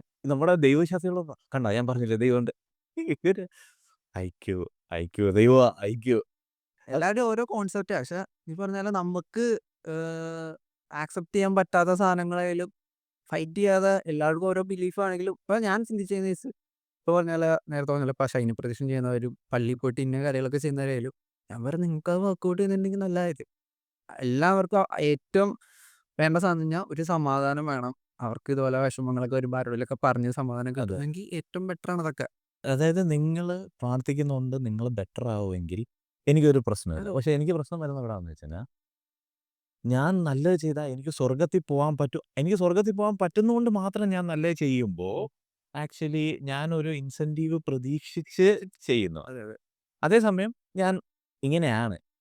അവന് വിശക്കുന്നു. അവന് ഫുഡ് ഞാൻ മേടിച്ചു കൊടുത്തേക്കാം. ഞാൻ ഇങ്ങനെ ചെയ്യുന്നത് ഞാൻ തിരിച്ചൊന്നും പ്രതീക്ഷിച്ചല്ല. അവിടെ ആ ആളിന്റെ ക്വാളിറ്റി ഭയങ്കര വലുതാണ്.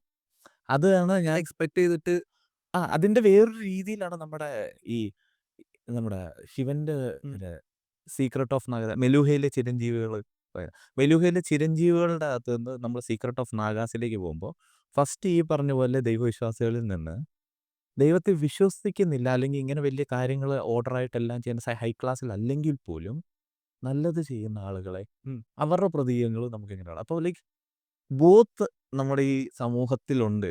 അപ്പം നമ്മൾ ഈ ഒരിടത്തേക്ക് മാത്രം എക്സ്ട്രീമായിട്ട് ചിന്തിക്കുമ്പോൾ ഉള്ളൊരു പ്രശ്നമാണ്. മാനിഫെസ്റ്റേഷൻ, പ്രാർത്ഥന എന്ത് തന്നെ വിളിച്ചാലും സംഭവം ബേസിക്കലി ബിലീഫ് ഇല്ലെങ്കിൽ ഒന്നും നടക്കത്തില്ല. ഏ, എല്ലാം ഈ ബിലീഫിൻ്റെ കാര്യം ചോദിച്ചപ്പോഴാ ഈ വിസിഗ്രോ തുടങ്ങിയപ്പോഴേ ബ്രോയുടെ ഫാമിലി ബ്രോ ഇതിൽ ബിലീവ് ചെയ്തിരുന്നു. അത് എങ്ങനെയായിരുന്നു അത്? ഫാമിലിയുടെ റെസ്പോൺസ് അല്ലേ. ഫസ്റ്റ് വന്നിട്ട് ഞാൻ എന്നിട്ട് ജോലി ക്വിറ്റ് ചെയ്തല്ലോ. ആ, ജോലി ക്വിറ്റ് ചെയ്യുമ്പോൾ ഞാൻ പറഞ്ഞ നോട്ടീസ് പീരീഡ് ഓൾറെഡി ഞാൻ സെർവ് ചെയ്തിട്ടുണ്ട്. ഞാനന്ന് ജോലി ക്വിറ്റ് ചെയ്തു. അന്ന് ആ ഇഷ്യൂ ഉണ്ടായി ഇറങ്ങുന്ന തന്നെ വീട്ടിലേക്ക് ഡയറക്റ്റ് പോയി പിറ്റേ ദിവസം വന്നിട്ട് ജോലി ഇല്ല. ബാക്കി എല്ലാവർക്കും ജോലി ക്വിറ്റ് ചെയ്താലും 30 ദിവസം നിൽക്കണം. അതെ എനിക്ക് ഓൾറെഡി നോട്ടീസ് പീരീഡ് നിന്നുകൊണ്ട് ഞാൻ നിൽക്കില്ല. അന്ന് ഞാൻ എന്ത് ചെയ്യുക, ഞാനിപ്പോൾ ജോലി എല്ലാം അവിടെ നിന്ന് ഇറങ്ങി എംപ്ലോയീസിനോടൊക്കെ അതായത് ഫ്രണ്ട്സിനോടൊക്കെ ഞാൻ വഴി പറഞ്ഞു. പുറത്ത് കഴിഞ്ഞിട്ട് ഞാൻ അമ്മയെ വിളിച്ചു. അമ്മ വിളിച്ചിട്ട് പറഞ്ഞു ഒരു സംഭവം ഉണ്ട് ഞാൻ വന്നിട്ട് പറയാമെന്ന് പറഞ്ഞു. ഉം. അപ്പം ഭയങ്കര ടെൻഷനായി, ഭയങ്കര ടെൻഷനായി. എന്നിട്ട് വീട്ടിലെത്തി. വീട്ടിലെത്തിയിട്ട് ഇങ്ങനെ അമ്മയോട് പറയാ, അമ്മയുണ്ട് അച്ഛനും ഉണ്ട്. അമ്മയോട് ഇങ്ങനെ പറയാ ഇങ്ങനെ ജോലി ഞാൻ ഇങ്ങനെ ക്വിറ്റ് ചെയ്തിട്ടുണ്ട്. അപ്പൊ ഞാൻ പറഞ്ഞു, ഹാവൂ. ഏ അപ്പം പറയാം ഞാൻ ഒരു നീ ആരോ തല്ലി ഇഷ്യൂ ഉണ്ടാക്കിയിട്ട് വരാണ്, ഞാൻ പേടിച്ചിരിക്കായിരുന്നു. ജോലിയെല്ലാം പോയുള്ളൂ ഫോട്ടോ എന്ന് പറഞ്ഞു. ഞാൻ ഇതല്ലല്ലോ കിട്ടേണ്ട റെസ്പോൺസിബിലിറ്റി. അച്ഛനോട് അച്ഛാ ഇങ്ങനെ പക്ഷേ ഇല്ലല്ല കേട്ട് കേട്ട് ഇത് ജോലി ജോലി ക്വിറ്റ് ചെയ്തു. എന്നിട്ട് അച്ഛൻ പറഞ്ഞ് അല്ല എന്താ അടുത്ത പരിപാടി അത്ര ചോദിച്ചോളൂ എന്താ അടുത്ത പരിപാടി. ഞാൻ പറഞ്ഞു ഇങ്ങനെ ഒരു ഏജൻസി തുടങ്ങണമെന്നുണ്ട്. ഇങ്ങനെ എനിക്കറിയില്ല ഒരു ഏജൻസി. അച്ഛൻ പറയാം എന്താണ് ചെയ്തോ നീ പട്ടണം എടുക്കൂല. അത്ര എന്നോട് പറഞ്ഞു. എന്തോ കോൺഫിഡൻസ് ഉണ്ടായിരുന്നു. എന്തുകൊണ്ട് ചെയ്തോ നീ പട്ടണം എടുക്കൂല ആ ഒരു സാധനം പറഞ്ഞു. പിന്നെ എനിക്കൊന്നുമില്ല. അവൻ പറഞ്ഞ ആ സംഭവം ഉണ്ടല്ലോ അപ്പൊ അതൊക്കെ എല്ലാവർക്കും ചിലപ്പോൾ കിട്ടില്ല. എല്ലാവർക്കും നല്ല കിട്ടില്ല. 99% പേർക്കും ഇല്ല. ഇല്ല അത്. ബ്രോയ്ക്ക് കിട്ടിയ ഒരു ലൈക്ക് ബ്ലെസ്ഡ് ഫാമിലിയാണ് ഞാൻ ആ, പറയും. ലൈക്ക് നമുക്ക് കാര്യമില്ല നമ്മളോട് ക്ലോസ് അല്ലാത്തവര് ഉണ്ടല്ലോ. അപ്പൊ അവരെന്തെങ്കിലും പറഞ്ഞാൽ നമുക്കതൊരു പ്രശ്നമല്ല. പക്ഷെ നമ്മൾ ഫാമിലിയിൽ നിന്ന് വിശ്വസിക്കുന്നവര് എന്തെങ്കിലും പറഞ്ഞ് നമുക്ക് down ആവും. നമുക്ക് ഹേർട്ടാവും. അത് ഏതോ ഒരു സീരീസിൻ്റെ അകത്ത് എന്തോ രാധിക ആപ്തയാണെന്ന് തോന്നുന്നു. അതായത് you only get hurt if you love them. അതെ സത്യം. അവരോട് നമുക്ക് സ്നേഹം. അപ്പൊ അവരുടെ പ്രതീക്ഷ ഇതിൽ നമ്മൾ നിൽക്കുമ്പോൾ നമുക്ക് ഫേസ് ചെയ്യേണ്ട അല്ലെങ്കിൽ ഉത്തരം പറയേണ്ടയിടത്തുനിന്ന് അവിടെ നിന്ന് നമുക്കൊരു യെസ് കിട്ടിക്കഴിഞ്ഞാൽ കിട്ടണ ഊർജ്ജം അത് അവർക്ക് അറിയില്ല. നമ്മളൊന്ന് തളർന്നു നിൽക്കുമ്പോൾ സാരമില്ലടാ മുന്നോട്ട് എന്താ പ്ലാൻ ഉം. ഞാനിവിടെ അല്ലെങ്കിൽ എടാ എൻ്റെ കയ്യിൽ ഇങ്ങനെ ഒരു ഐഡിയ ഉണ്ട് നമുക്ക് ചെയ്താലോ എന്ന് പറയുമ്പോൾ കിട്ടുന്ന ഒരു ബൂസ്റ്റ് അത് 99% ആളുകളും ഇല്ല. അനുഭവിച്ചിട്ടില്ല എന്നേ പറയാം. അനുഭവിച്ചിട്ടില്ല അത്. കാരണം ഇപ്പൊ ഞാൻ വലിയ പ്ലാൻ ഉണ്ടാക്കി പോയി പറഞ്ഞാലും ഇപ്പൊ ഇവരുടെ സൈഡിൽ ഭയങ്കര ഒരു നെഗാണെങ്കിൽ ഒരു കാര്യമില്ല. അതേസമയം എൻ്റെ ഒരു പ്ലാൻ പോലും ഇല്ലാതെ ഞാൻ പറഞ്ഞത് അതിനൊരു സാധനം സ്റ്റാർട്ട് ചെയ്താൽ കൊള്ളാന്നുണ്ട്. എൻ്റെ അച്ഛൻ ആ ഡയലോഗ് പറഞ്ഞ് അത് കഴിഞ്ഞിട്ടാ ഞാൻ പോയി അറിയിട്ടെ. ആ, എനിക്ക് പിന്നെ ഒന്നും നോക്കാനില്ല. അത് കഴിഞ്ഞിട്ടാണ് അത് കഴിഞ്ഞിട്ട് അറിയിട്ടെ ആ കഴിഞ്ഞു. പറ അതാണ് ആ കോൺഫിഡൻസിന്റെ ബലം. പിന്നെ അച്ഛനൊക്കെ അത് ആ ഒരു സപ്പോർട്ട് ഉണ്ടല്ലോ. ആ. ഞാൻ പോയിട്ട് ആ വീഡിയോ ഇട്ടു. പിന്നെ ബാക്കിയുള്ളവര് പിന്നെ ഇനി നമുക്കൊന്നും നോക്കാനില്ല. അതായത് ഇറങ്ങി അടിയറ മോനെന്ന് പറഞ്ഞു കഴിഞ്ഞാൽ പിന്നെ നമുക്കൊന്നും നോക്കാനില്ല. പിന്നെ ഡെയിലി പിന്നെ എൻ്റെ പ്രൊഫൈൽ ഫുൾ ജേണി ഉണ്ടായി. പിന്നെ പിന്നെ എങ്ങനെയോ എല്ലാം വന്നുകൊണ്ടിരുന്നു. അത് ഞാൻ അത്ര എക്സ്പെക്ട് ചെയ്തിട്ടുണ്ടായിരുന്നില്ല. Okay, okay. സഡൻ ആയിട്ട് എക്സ്പെക്ട് ചെയ്തിട്ടുണ്ടായില്ല. എൻ്റെ മൈൻഡിൽ ഒരു 1 ഇയർ കൊണ്ടിട്ടാണ് ഞാൻ ഇപ്പൊ നിലവിലുള്ള ക്ലയൻറ്റ്സ് എത്തണം എന്നുള്ള ലെവലിൽ ചിന്തിച്ചത്. 1 ഇയർ ടൈം ഞാൻ അതെ. ചിന്തിച്ചു. അതിന്റെ ആദ്യത്തെ 2-3 മാസത്തിനുള്ളിൽ തന്നെ ഞാൻ ആ ലെവൽ റീച്ച് ചെയ്തു. അത് ഇപ്പൊ നല്ല ഫാമിലിയുടെ സപ്പോർട്ട് കഴിഞ്ഞിട്ടുള്ളൂ. തീർച്ചയായിട്ടും, തീർച്ചയായിട്ടും. കാരണം ഭൂരിഭാഗം ആളുകളും നമ്മുടെ പേരൻറ്സ് ആണെന്ന് പറഞ്ഞാൽ ശരി, നമ്മളെ പഠിപ്പിച്ച് വെച്ചിരിക്കുന്ന ഒരു കാര്യം ഈ വിശ്വസ്തത എന്ന് പറയുന്നത് അടിമത്തം പോലെയാണ്. അവര് പറയുന്ന എന്ത് വേണമെങ്കിലും ചെയ്തു. ഞാൻ നേരത്തെ പറഞ്ഞില്ലേ, ആ ഒരു ഇതിലേക്ക്. പക്ഷെ അതീന്ന് മാറി ചിന്തിച്ച ഒരു ഫാമിലീന്ന് ഞാൻ കേട്ടപ്പോൾ എനിക്ക് ഭയങ്കര സന്തോഷമായിട്ടാ. അല്ല അവര് അത് പറഞ്ഞ എനിക്ക് വേറെ ഒരു സപ്പോർട്ട് അവരുടെ ഒന്നും വേണ്ട. ലൈക്ക് വേണ്ട. എനിക്ക് പൈസ തരാന്ന് എന്റെ അച്ഛൻ പറഞ്ഞിട്ടില്ല. അല്ലെങ്കിൽ ഇപ്പൊ അമ്മയിലും മോനെ ഇപ്പൊ നോർമലല്ലേ വേണേ മാല പണയം വെച്ചോ വള പണയം വെച്ചോ ഒക്കെ എന്തെങ്കിലും വേണോ, അതൊന്നും ഞാൻ എക്സ്പെക്ട് ചെയ്തിട്ടില്ല. കാരണം എന്തെങ്കിലും നിസ്സാര കുറച്ച് സേവിങ്സ് ഉള്ള സേവിങ്സ് ഉണ്ടല്ലോ. അതൊക്കെ വെച്ചിട്ട് തന്നെ മതി. ഇനി അഥവാ ഞാൻ പറയുന്ന ഇതൊന്നും ഇല്ലെങ്കിൽ പോലും അവരെ സപ്പോർട്ട് ചെയ്യുമെന്ന് ഞാൻ പറയുള്ളൂ. ഇതിൽ പറയുകയാണെങ്കിൽ എന്തെങ്കിലും അന്ന് കഴിഞ്ഞ മാസം സാലറി ലൈക്ക് 40,000 50,000 ഒന്നും ഉണ്ടാവുള്ളൂ. ആ, ഓക്കെ. പക്ഷെ അത് വെച്ചിട്ട് ഒരിക്കലും ബിസിനസ്സിന് ഇറങ്ങാൻ പറ്റില്ല. ഇപ്പോഴും എന്റെ അക്കൗണ്ടിൽ എത്ര പൈസ ഉണ്ടെന്ന് എന്റെ അച്ഛനിക്കും അമ്മയ്ക്കും അറിയില്ല. അറിയില്ല. അന്നും അറിയില്ല. സാലറി കിട്ടുമ്പോഴും എനിക്ക് കൂടിപ്പോയ മാസം അമ്മയ്ക്കോ വീട്ടിലേക്ക് ഒരു 5,000 10,000 വന്നിട്ട് ചെറിയ ചെറിയ കാര്യങ്ങൾക്കൊക്കെ സാധനം ഉണ്ടെങ്കിലേ ഉള്ളൂ. പിന്നെ എൻ്റെ പേഴ്സണൽ ആയിട്ടുള്ള 10-15 EMI അതൊക്കെ എൻ്റെ എക്സ്പെൻസ് ഉള്ളൂ. എനിക്ക് വലിയ രീതിയിൽ കടോ സാധനങ്ങളോ എന്തോ ഭാഗ്യം കൊണ്ടില്ല. അതുകൊണ്ട് തന്നെ എന്താ പറയാ ആ ലാസ്റ്റ് ടൈമും ഈ പറഞ്ഞ ജോലി കിട്ടി എന്ന് പറയുമ്പോഴും വീട്ടുകാരും മൈൻഡിലില്ല. ലൈക്ക് ഇവൻ്റെ പൈസ ഉണ്ട്, ബിസിനസ് തുടങ്ങാനുള്ള പൈസ ഉണ്ട് എന്നൊന്നും അതാണ് ഞാനും അറിയില്ല. പറഞ്ഞത്. അതന്നെ ഞാൻ പറഞ്ഞത്. അതായത് ഇന്നും അറിയില്ല, അന്നും അറിയില്ല. അവർക്ക് അക്കൗണ്ടിൽ എന്തൊക്കെ ഉണ്ടെന്ന് അവര് തിരക്കുന്നില്ല. തിരക്കാതെയാണ് അവര് പറഞ്ഞത്. ആ മനസ്സിലായോ? അപ്പൊ അതാ ഞാൻ പറഞ്ഞത്. സത്യം. ബ്രോയുടെ ഇല്ലെങ്കിലും ആ അവര് സപ്പോർട്ട് ചെയ്യും. സപ്പോർട്ട് ചെയ്തു. ഉണ്ടെങ്കിൽ ബ്രോയ്ക്ക് ധൈര്യമായിട്ട് മുന്നോട്ട് പോവുകയും ചെയ്യും. ആ ഒരു സംഭവം ഉണ്ടല്ലോ, ബ്രോയ്ക്കത് ഒരുപക്ഷെ മനസ്സിലാവാത്തതായിരിക്കും. ഞാൻ ആൾക്കാരുടെ ഫാമിലീസ് കാണുന്നതല്ലേ. എനിക്കറിയാവുന്ന ഒരുപാട് പേരുടെയും അവരുടെ അവരുടെ ഡൗൺ സൈഡ് അല്ലെങ്കിൽ അവരെ ഏറ്റവും കൂടുതൽ സമ്മർദ്ദത്തിൽ ആഴ്ത്തുന്ന അവരുടെ ഫാമിലി തന്നെയാണ്. ഭയങ്കരമായിട്ട് അതൊരു നഗ്ന സത്യമാണ്. പക്ഷേ നമുക്ക് എന്ത് ചെയ്യാൻ പറ്റുമെന്നുള്ള ഒരു സത്യവും കൂടി. അതേലും നമുക്കൊന്നും ചെയ്യാൻ പറ്റില്ല എന്നുള്ള ഒരു ഈ ബ്രോ ഒക്കെ സംഭവം. ചോദിച്ചോളൂ ഈ ധൈര്യം എവിടെ നിന്ന് കിട്ടിയെന്ന് ആദ്യം ചോദിച്ചതിന്റെ ആ. എനിക്കൊരു ആൻസർ ഇതാ. കാരണം എന്റെ അച്ഛന്റെ കേസ് എന്ന് വെച്ച് കഴിഞ്ഞാൽ ബിസിനസ് ഒക്കെ പണ്ട് അച്ഛൻ ചെയ്ത് പൊട്ടി പാളീസായിട്ട് ഒരാളാണ്. ഉം. അച്ഛൻ ഒരു 3 ഫ്രണ്ട്സ് ആയിട്ട് സ്റ്റാർട്ട് ചെയ്തിട്ട് ഇറ്റലി അവര് പറ്റിച്ച്. ഉം. എന്നിട്ട് അച്ഛന്റെ വീട് അച്ഛൻ എന്താണെന്ന് വെച്ച് കഴിഞ്ഞാൽ സെല്ല് ചെയ്തു. ഉം. അത്രയും കടം അന്നത്തെ കാലത്ത് അത്രയും കടം ഉണ്ടാക്കി. വീട് വിറ്റിട്ടാണ് കടം വീട്ടിയത്. അത്രയും വലിയൊരു എക്സ്പീരിയൻസ് അച്ഛനുണ്ട്. ഉം. അച്ഛൻ ഈ സാധനം ഞാൻ സ്റ്റാർട്ട് ചെയ്യുമ്പോഴും അല്ലെങ്കിൽ ഞാൻ ജോലി കളഞ്ഞപ്പോഴും അച്ഛൻ അത്രയും ഫെയിലിയർ കണ്ടിട്ട് അച്ഛൻ അതേ ബിസിനസ് തന്നെ പിന്നെ ചെയ്തിട്ടാണ് കയറി വന്നത്. ആൾക്കാർക്ക് പേടിയാവില്ല ഒരു സാധനം ചെയ്ത് ഫെയിൽ. പിന്നല്ലാതെ കാരണം എൻ്റെ പപ്പായും ചെയ്തിട്ട് ഇതും പാർട്ട്ണർഷിപ്പ് ആയിരുന്നു. ഇങ്ങനെ ഒരു പ്രശ്നം വരും. ഈ കൂടെയുള്ളവര് ആ അതെന്നെ അതുപോലെ കയറൊന്നുമില്ല. അച്ഛനോട് പറഞ്ഞു നീ ചെയ്തോ പാർട്ട്നേഴ്സ് വേണ്ട. അത്ര എന്നോട് പറഞ്ഞു. എനിക്ക് ഇത്ര ഓഫേഴ്സ് എന്ന് പറയാം. എൻ്റെ ഫോണൊക്കെ എടുത്ത് നോക്കി കഴിഞ്ഞാൽ കുറെ പേര് വിളിച്ചു കോ ഫൗണ്ടർ ആവാം, ഇൻവെസ്റ്റ് ചെയ്തിട്ട് ഇങ്ങനെ നിൽക്കുക. ഞാൻ പറഞ്ഞു ബ്രോ വേണ്ട. ഇപ്പൊ നിലവിലുള്ളത് റിസ്ക് ഇപ്പം നമുക്ക് ചെറുതാണെങ്കിൽ പോലും നമുക്ക് മനസ്സമാധാനം ഉണ്ടാവും. മനസ്സമാനമുണ്ട്. ആഹാ. അതാ അത്രേ ഉള്ളൂ. എനിക്ക് വേറെ ഒന്നും വേണ്ട. അതാണ് ഞാൻ പറഞ്ഞില്ലേ ജോലിയിൽ നിന്ന് ഇറങ്ങിയത്. എനിക്ക് അവിടെ അത്യാവശ്യം ഇൻസെന്റീവ് ഉണ്ട് കാര്യങ്ങളൊക്കെ ഉണ്ട്. നോർമൽ കേരളത്തിലെ ഒരാൾക്ക് ഇപ്പോൾ 19 രൂപയൊക്കെ സാലറി എല്ലാം കൂടി കിട്ടുകയാണെങ്കിൽ ഹാപ്പി ആയിട്ട് പോവാം. വലിയ സീനൊന്നുമില്ല. ഭയങ്കര അത്യാഗ്രഹം ഇല്ലെങ്കിൽ സ്മൂത്ത് ആയിട്ട് പോവാം. വലിയ കട 80 രൂപയൊക്കെ ഉണ്ടെങ്കിൽ സ്മൂത്താണ്. ശരി. അത്യാവശ്യം സ്മൂത്താ. പക്ഷെ ആ സമയത്തും സമാധാനം എന്നുള്ള റീസൺ കാരണം ഇറങ്ങേണ്ടി വന്നത്. ഇവ പിന്നെ ഈ 80 എന്ന് പറയുന്ന ഈ ഒരു റേഞ്ചിലേക്കൊക്കെ എത്താൻ ഏത് തരം ജോലികളായിരിക്കും നമുക്ക്? അല്ല മീഡിയ മീഡിയ മീഡിയ സൈഡില് മീഡിയ സൈഡ് ഉണ്ട്. പക്ഷെ മീഡിയ സൈഡിൽ എല്ലാവരും ഇല്ല. ഗ്രാഫിക് ഡിസൈനേഴ്സ് ഞാൻ കണ്ടേക്കണ കുറച്ച് കുറവാ. ഉം. അതേസമയം എഡിറ്റേഴ്സ് ആയാലും സിനിമാറ്റോഗ്രാഫേഴ്സ് പിന്നെ ഇപ്പോൾ ഞാൻ കോണ്ടന്റ് ക്രിയേറ്റർ ആയിരുന്നു. കോണ്ടന്റ് ക്രിയേറ്റർ എന്ന് പറയുമ്പോൾ ചിലവർ എഴുതുന്ന മാത്രമുണ്ട്. കോണ്ടന്റ് റൈറ്റേഴ്സും കോണ്ടന്റ് ക്രിയേറ്റേഴ്സ് എന്ന് പറയും. പക്ഷെ എൻ്റെ കേസിൽ ഞാൻ റൈറ്റിംഗ് ഉണ്ടായിരുന്നു. ഞാൻ സ്ട്രാറ്റജിസ്റ്റും കൂടിയാണ്. സ്ട്രാറ്റജിസ്റ്റ് പ്രസൻറ്റർ ഓൾ റൗണ്ടർ പോലെ വർക്ക് ചെയ്തുകൊണ്ടിരുന്നത്. അല്ലാതെ ജസ്റ്റ് വീഡിയോ ഒന്നും പ്രസന്റ് ചെയ്യല്ല. അതുകൊണ്ട് തന്നെ എനിക്ക് അത്യാവശ്യം അവിടെ പാക്കേജ് ഉണ്ട്. പാക്കേജ് മാത്രമല്ല ആ ഒരു വില ഉണ്ടായി. എല്ലാവർക്കും അറിയാം. ആ ഒരു അത്യാവശ്യം ഇതുണ്ടായിരുന്നു. മറ്റത് കൂട്ടാൻ പറ്റുമെന്ന് അറിയില്ല. ഏറ്റവും നല്ലോണം ഏൺ ചെയ്യാൻ പറ്റുന്നത് ഞങ്ങളുടെ അവിടെയൊക്കെ ഏൺ ചെയ്തുകൊണ്ടിരുന്ന സെയിൽസ് ആണ്. സെയിൽസ് ലോകത്ത് എവിടെയും ആ ഒരു ലൈഫ് സ്റ്റൈല് പൈസയും കൂടി നോക്കുമ്പോൾ എനിക്ക് വേണ്ട. ലൈക്ക് എനിക്ക് വേണ്ട. പ്രഷർ ഉണ്ടാവും. ആ, അതിന് ഒരു ഒരു പ്രത്യേക തൊലിക്കെട്ടി വേണം.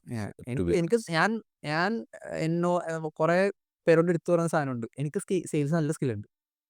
അത് ഒന്നാമതിപ്പോ എന്റർപ്രണർ കൂടി ആവാൻ നേരത്തില്ലേ ഹൈ ആയിട്ട് വേണ്ട സ്കില്ല. അതെ. ഞാനാ ഡയറക്റ്റ് ക്ലൈന്റിനോട് സംസാരിക്കുന്നത്. അപ്പോൾ ആദ്യം തന്നെ ഈ പറഞ്ഞ എനിക്കൊരു 19 പേര് എന്നെ കോണ്ടാക്ട് ഒക്കെ ചെയ്തപ്പോൾ അതിൽ നിന്ന് എനിക്കൊരു 20 പേര് 19 പേരെ ക്ലോസ് ചെയ്യണമെങ്കിൽ തന്നെ സെയിൽസ് അറിയണം. നമ്മൾ ഈ പറഞ്ഞ പോലെ എന്തൊക്കെ പേഴ്സണൽ ബ്രാൻഡ് ബിൽഡ് ചെയ്യുന്ന പറഞ്ഞാലും ഒരാൾ വന്ന് സംസാരിച്ച് ആൾക്ക് നമ്മുടെ പൈസ ഈ പറഞ്ഞ നമ്മൾ വിശ്വസിച്ച് തരണമെങ്കിൽ പേഴ്സണൽ ബ്രാൻഡിനൊപ്പം സെയിൽസ് അറിയണം. അവർക്ക് ഇപ്പം നല്ലൊരു ഓഫർ കിട്ടണ്ടേ. വരുന്ന ലീഡ് നല്ല ഹോട്ട് ലീഡാണെങ്കിൽ അതും ഭയങ്കര ഹെൽപ്ഫുള്ളാ. ഭയങ്കര ഹെൽപ്ഫുള്ളാ. അത് ഭയങ്കര ഹെൽപ്ഫുള്ളാ കേട്ടോ. ഞാൻ അതെ ഞാൻ കോൾഡ് ഔട്ട്റീച്ച് ആണെങ്കി ഇതില്ല. ഇതിപ്പോ ഫേസ് ഉണ്ട്, ട്രസ്റ്റ് ഉണ്ട്, പേഴ്സണൽ ബ്രാൻഡ് ഉണ്ടെന്ന് പറയുമ്പോ ഭയങ്കര അഡ്വാൻറ്റേജാ. കാരണം എനിക്ക് പണ്ട് മിസ് ചെയ്തിരുന്ന ഒരു കേസ് ക്ലോസിംഗ് ആയിരുന്നു. ബാക്കി എല്ലാം ഉണ്ട്. ക്ലോസിംഗ് ഇല്ലെങ്കിൽ പോയി അത്. ടോട്ടലി പോയി. അപ്പോൾ ഞാൻ ഈ അടുത്ത് ബ്രയൻ ട്രേസിയുടെ അഡ്വാൻസ് സെല്ലിംഗ് സ്ട്രാറ്റജീസിൻ്റെ അകത്താണ് ഞാൻ അത് കാണുമ്പോൾ ക്ലോസിംഗ് ഒരു മെയിൻ അപ്പോൾ അത് കാണുമ്പോഴാണ് ക്ലോസിംഗ് ഒരു ലൈക്ക് ചാപ്റ്റർ ആയിട്ട് തന്നെ പുള്ളി പറയുമ്പോൾ Closing ഭയങ്കര ഇമ്പോർട്ടന്റാ. അപ്പോഴാണ് എനിക്ക് മനസ്സിലാകുന്നത് ഞാൻ ഇതുവരെ ചെയ്തുകൊണ്ടിരുന്ന ഏറ്റവും വലിയൊരു മിസ്റ്റേക്ക് ഇതാണ്. ക്ലോസ് ചെയ്യില്ല. ബാക്കിയെല്ലാം ചെയ്യും. ക്ലോസ് ചെയ്യില്ല. പക്ഷെ അത് പേഴ്സണൽ ബ്രാൻഡില് സോൾവ് ആവും. ആ. പറഞ്ഞില്ലേ ഈ പറഞ്ഞ എൻ്റെ കേസ് പറഞ്ഞ പോലെ എനിക്കത് സെയിൽസിൽ ഓൾറെഡി സ്കില്ലുണ്ട്. കാരണം ഞാൻ എല്ലാ എൻ്റെ കേസ് നോക്കിക്കഴിഞ്ഞാൽ പ്രൊഫഷനൊക്കെ എടുത്ത് നോക്കിക്കഴിഞ്ഞാൽ ഏറെക്കുറെ എല്ലാ ജോബ്സും ചെയ്തിട്ടുണ്ട്. ലൈക്ക് സ്റ്റാർട്ടിങ് നമ്മൾ ഇപ്പോൾ കാറ്ററിംഗ് വർക്ക് ചെയ്യുന്ന എല്ലാ ആമ്പിളായിട്ട് സ്റ്റാർട്ട് ചെയ്തതാണ്. അതെ. കാറ്ററിംഗ് വർക്ക് ചെയ്തിട്ടുണ്ട്, ലൈറ്റ് ആൻഡ് സൗണ്ടിൻ്റെ പണിക്ക് പോയിട്ടുണ്ട്, തുണിക്കടയിൽ സെയിൽസ് എക്സിക്യൂട്ടീവ് ആയിട്ട് അതായത് ഡ്രസ്സൊക്കെ മടക്കി വെക്കുന്ന ജോലി ചെയ്തിട്ടുണ്ട്, അതിൻ്റെ ഒപ്പം സ്വിഗ്ഗി ഓടാൻ പോയിട്ടുണ്ട്. പിന്നെ സെയിൽസിലേക്ക് കയറി. സെയിൽസിലേക്ക് കയറിയപ്പോൾ കുറച്ചും കൂടി മാറി.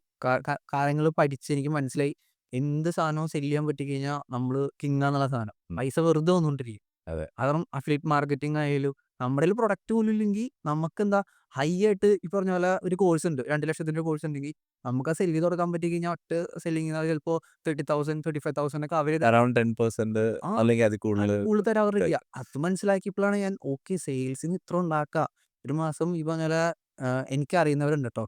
ലൈക്ക് 4-5 ലക്ഷം വെച്ചിട്ടൊക്കെ മന്ത്ലി ഈസി ആയിട്ട് സെയിൽസിന് ഉണ്ടാക്കുന്നവരുണ്ട്. തീർച്ചയായിട്ടും സോ ആ പൊട്ടൻഷ്യൽ സേവ് ചെയ്യാൻ കുറച്ചാൾ സെയിൽസിൽ നിന്ന് ഞാൻ സെയിൽസിൽ നിന്ന് അത്യാവശ്യം നല്ല രീതിയിലൊക്കെ വർക്ക് ചെയ്തു.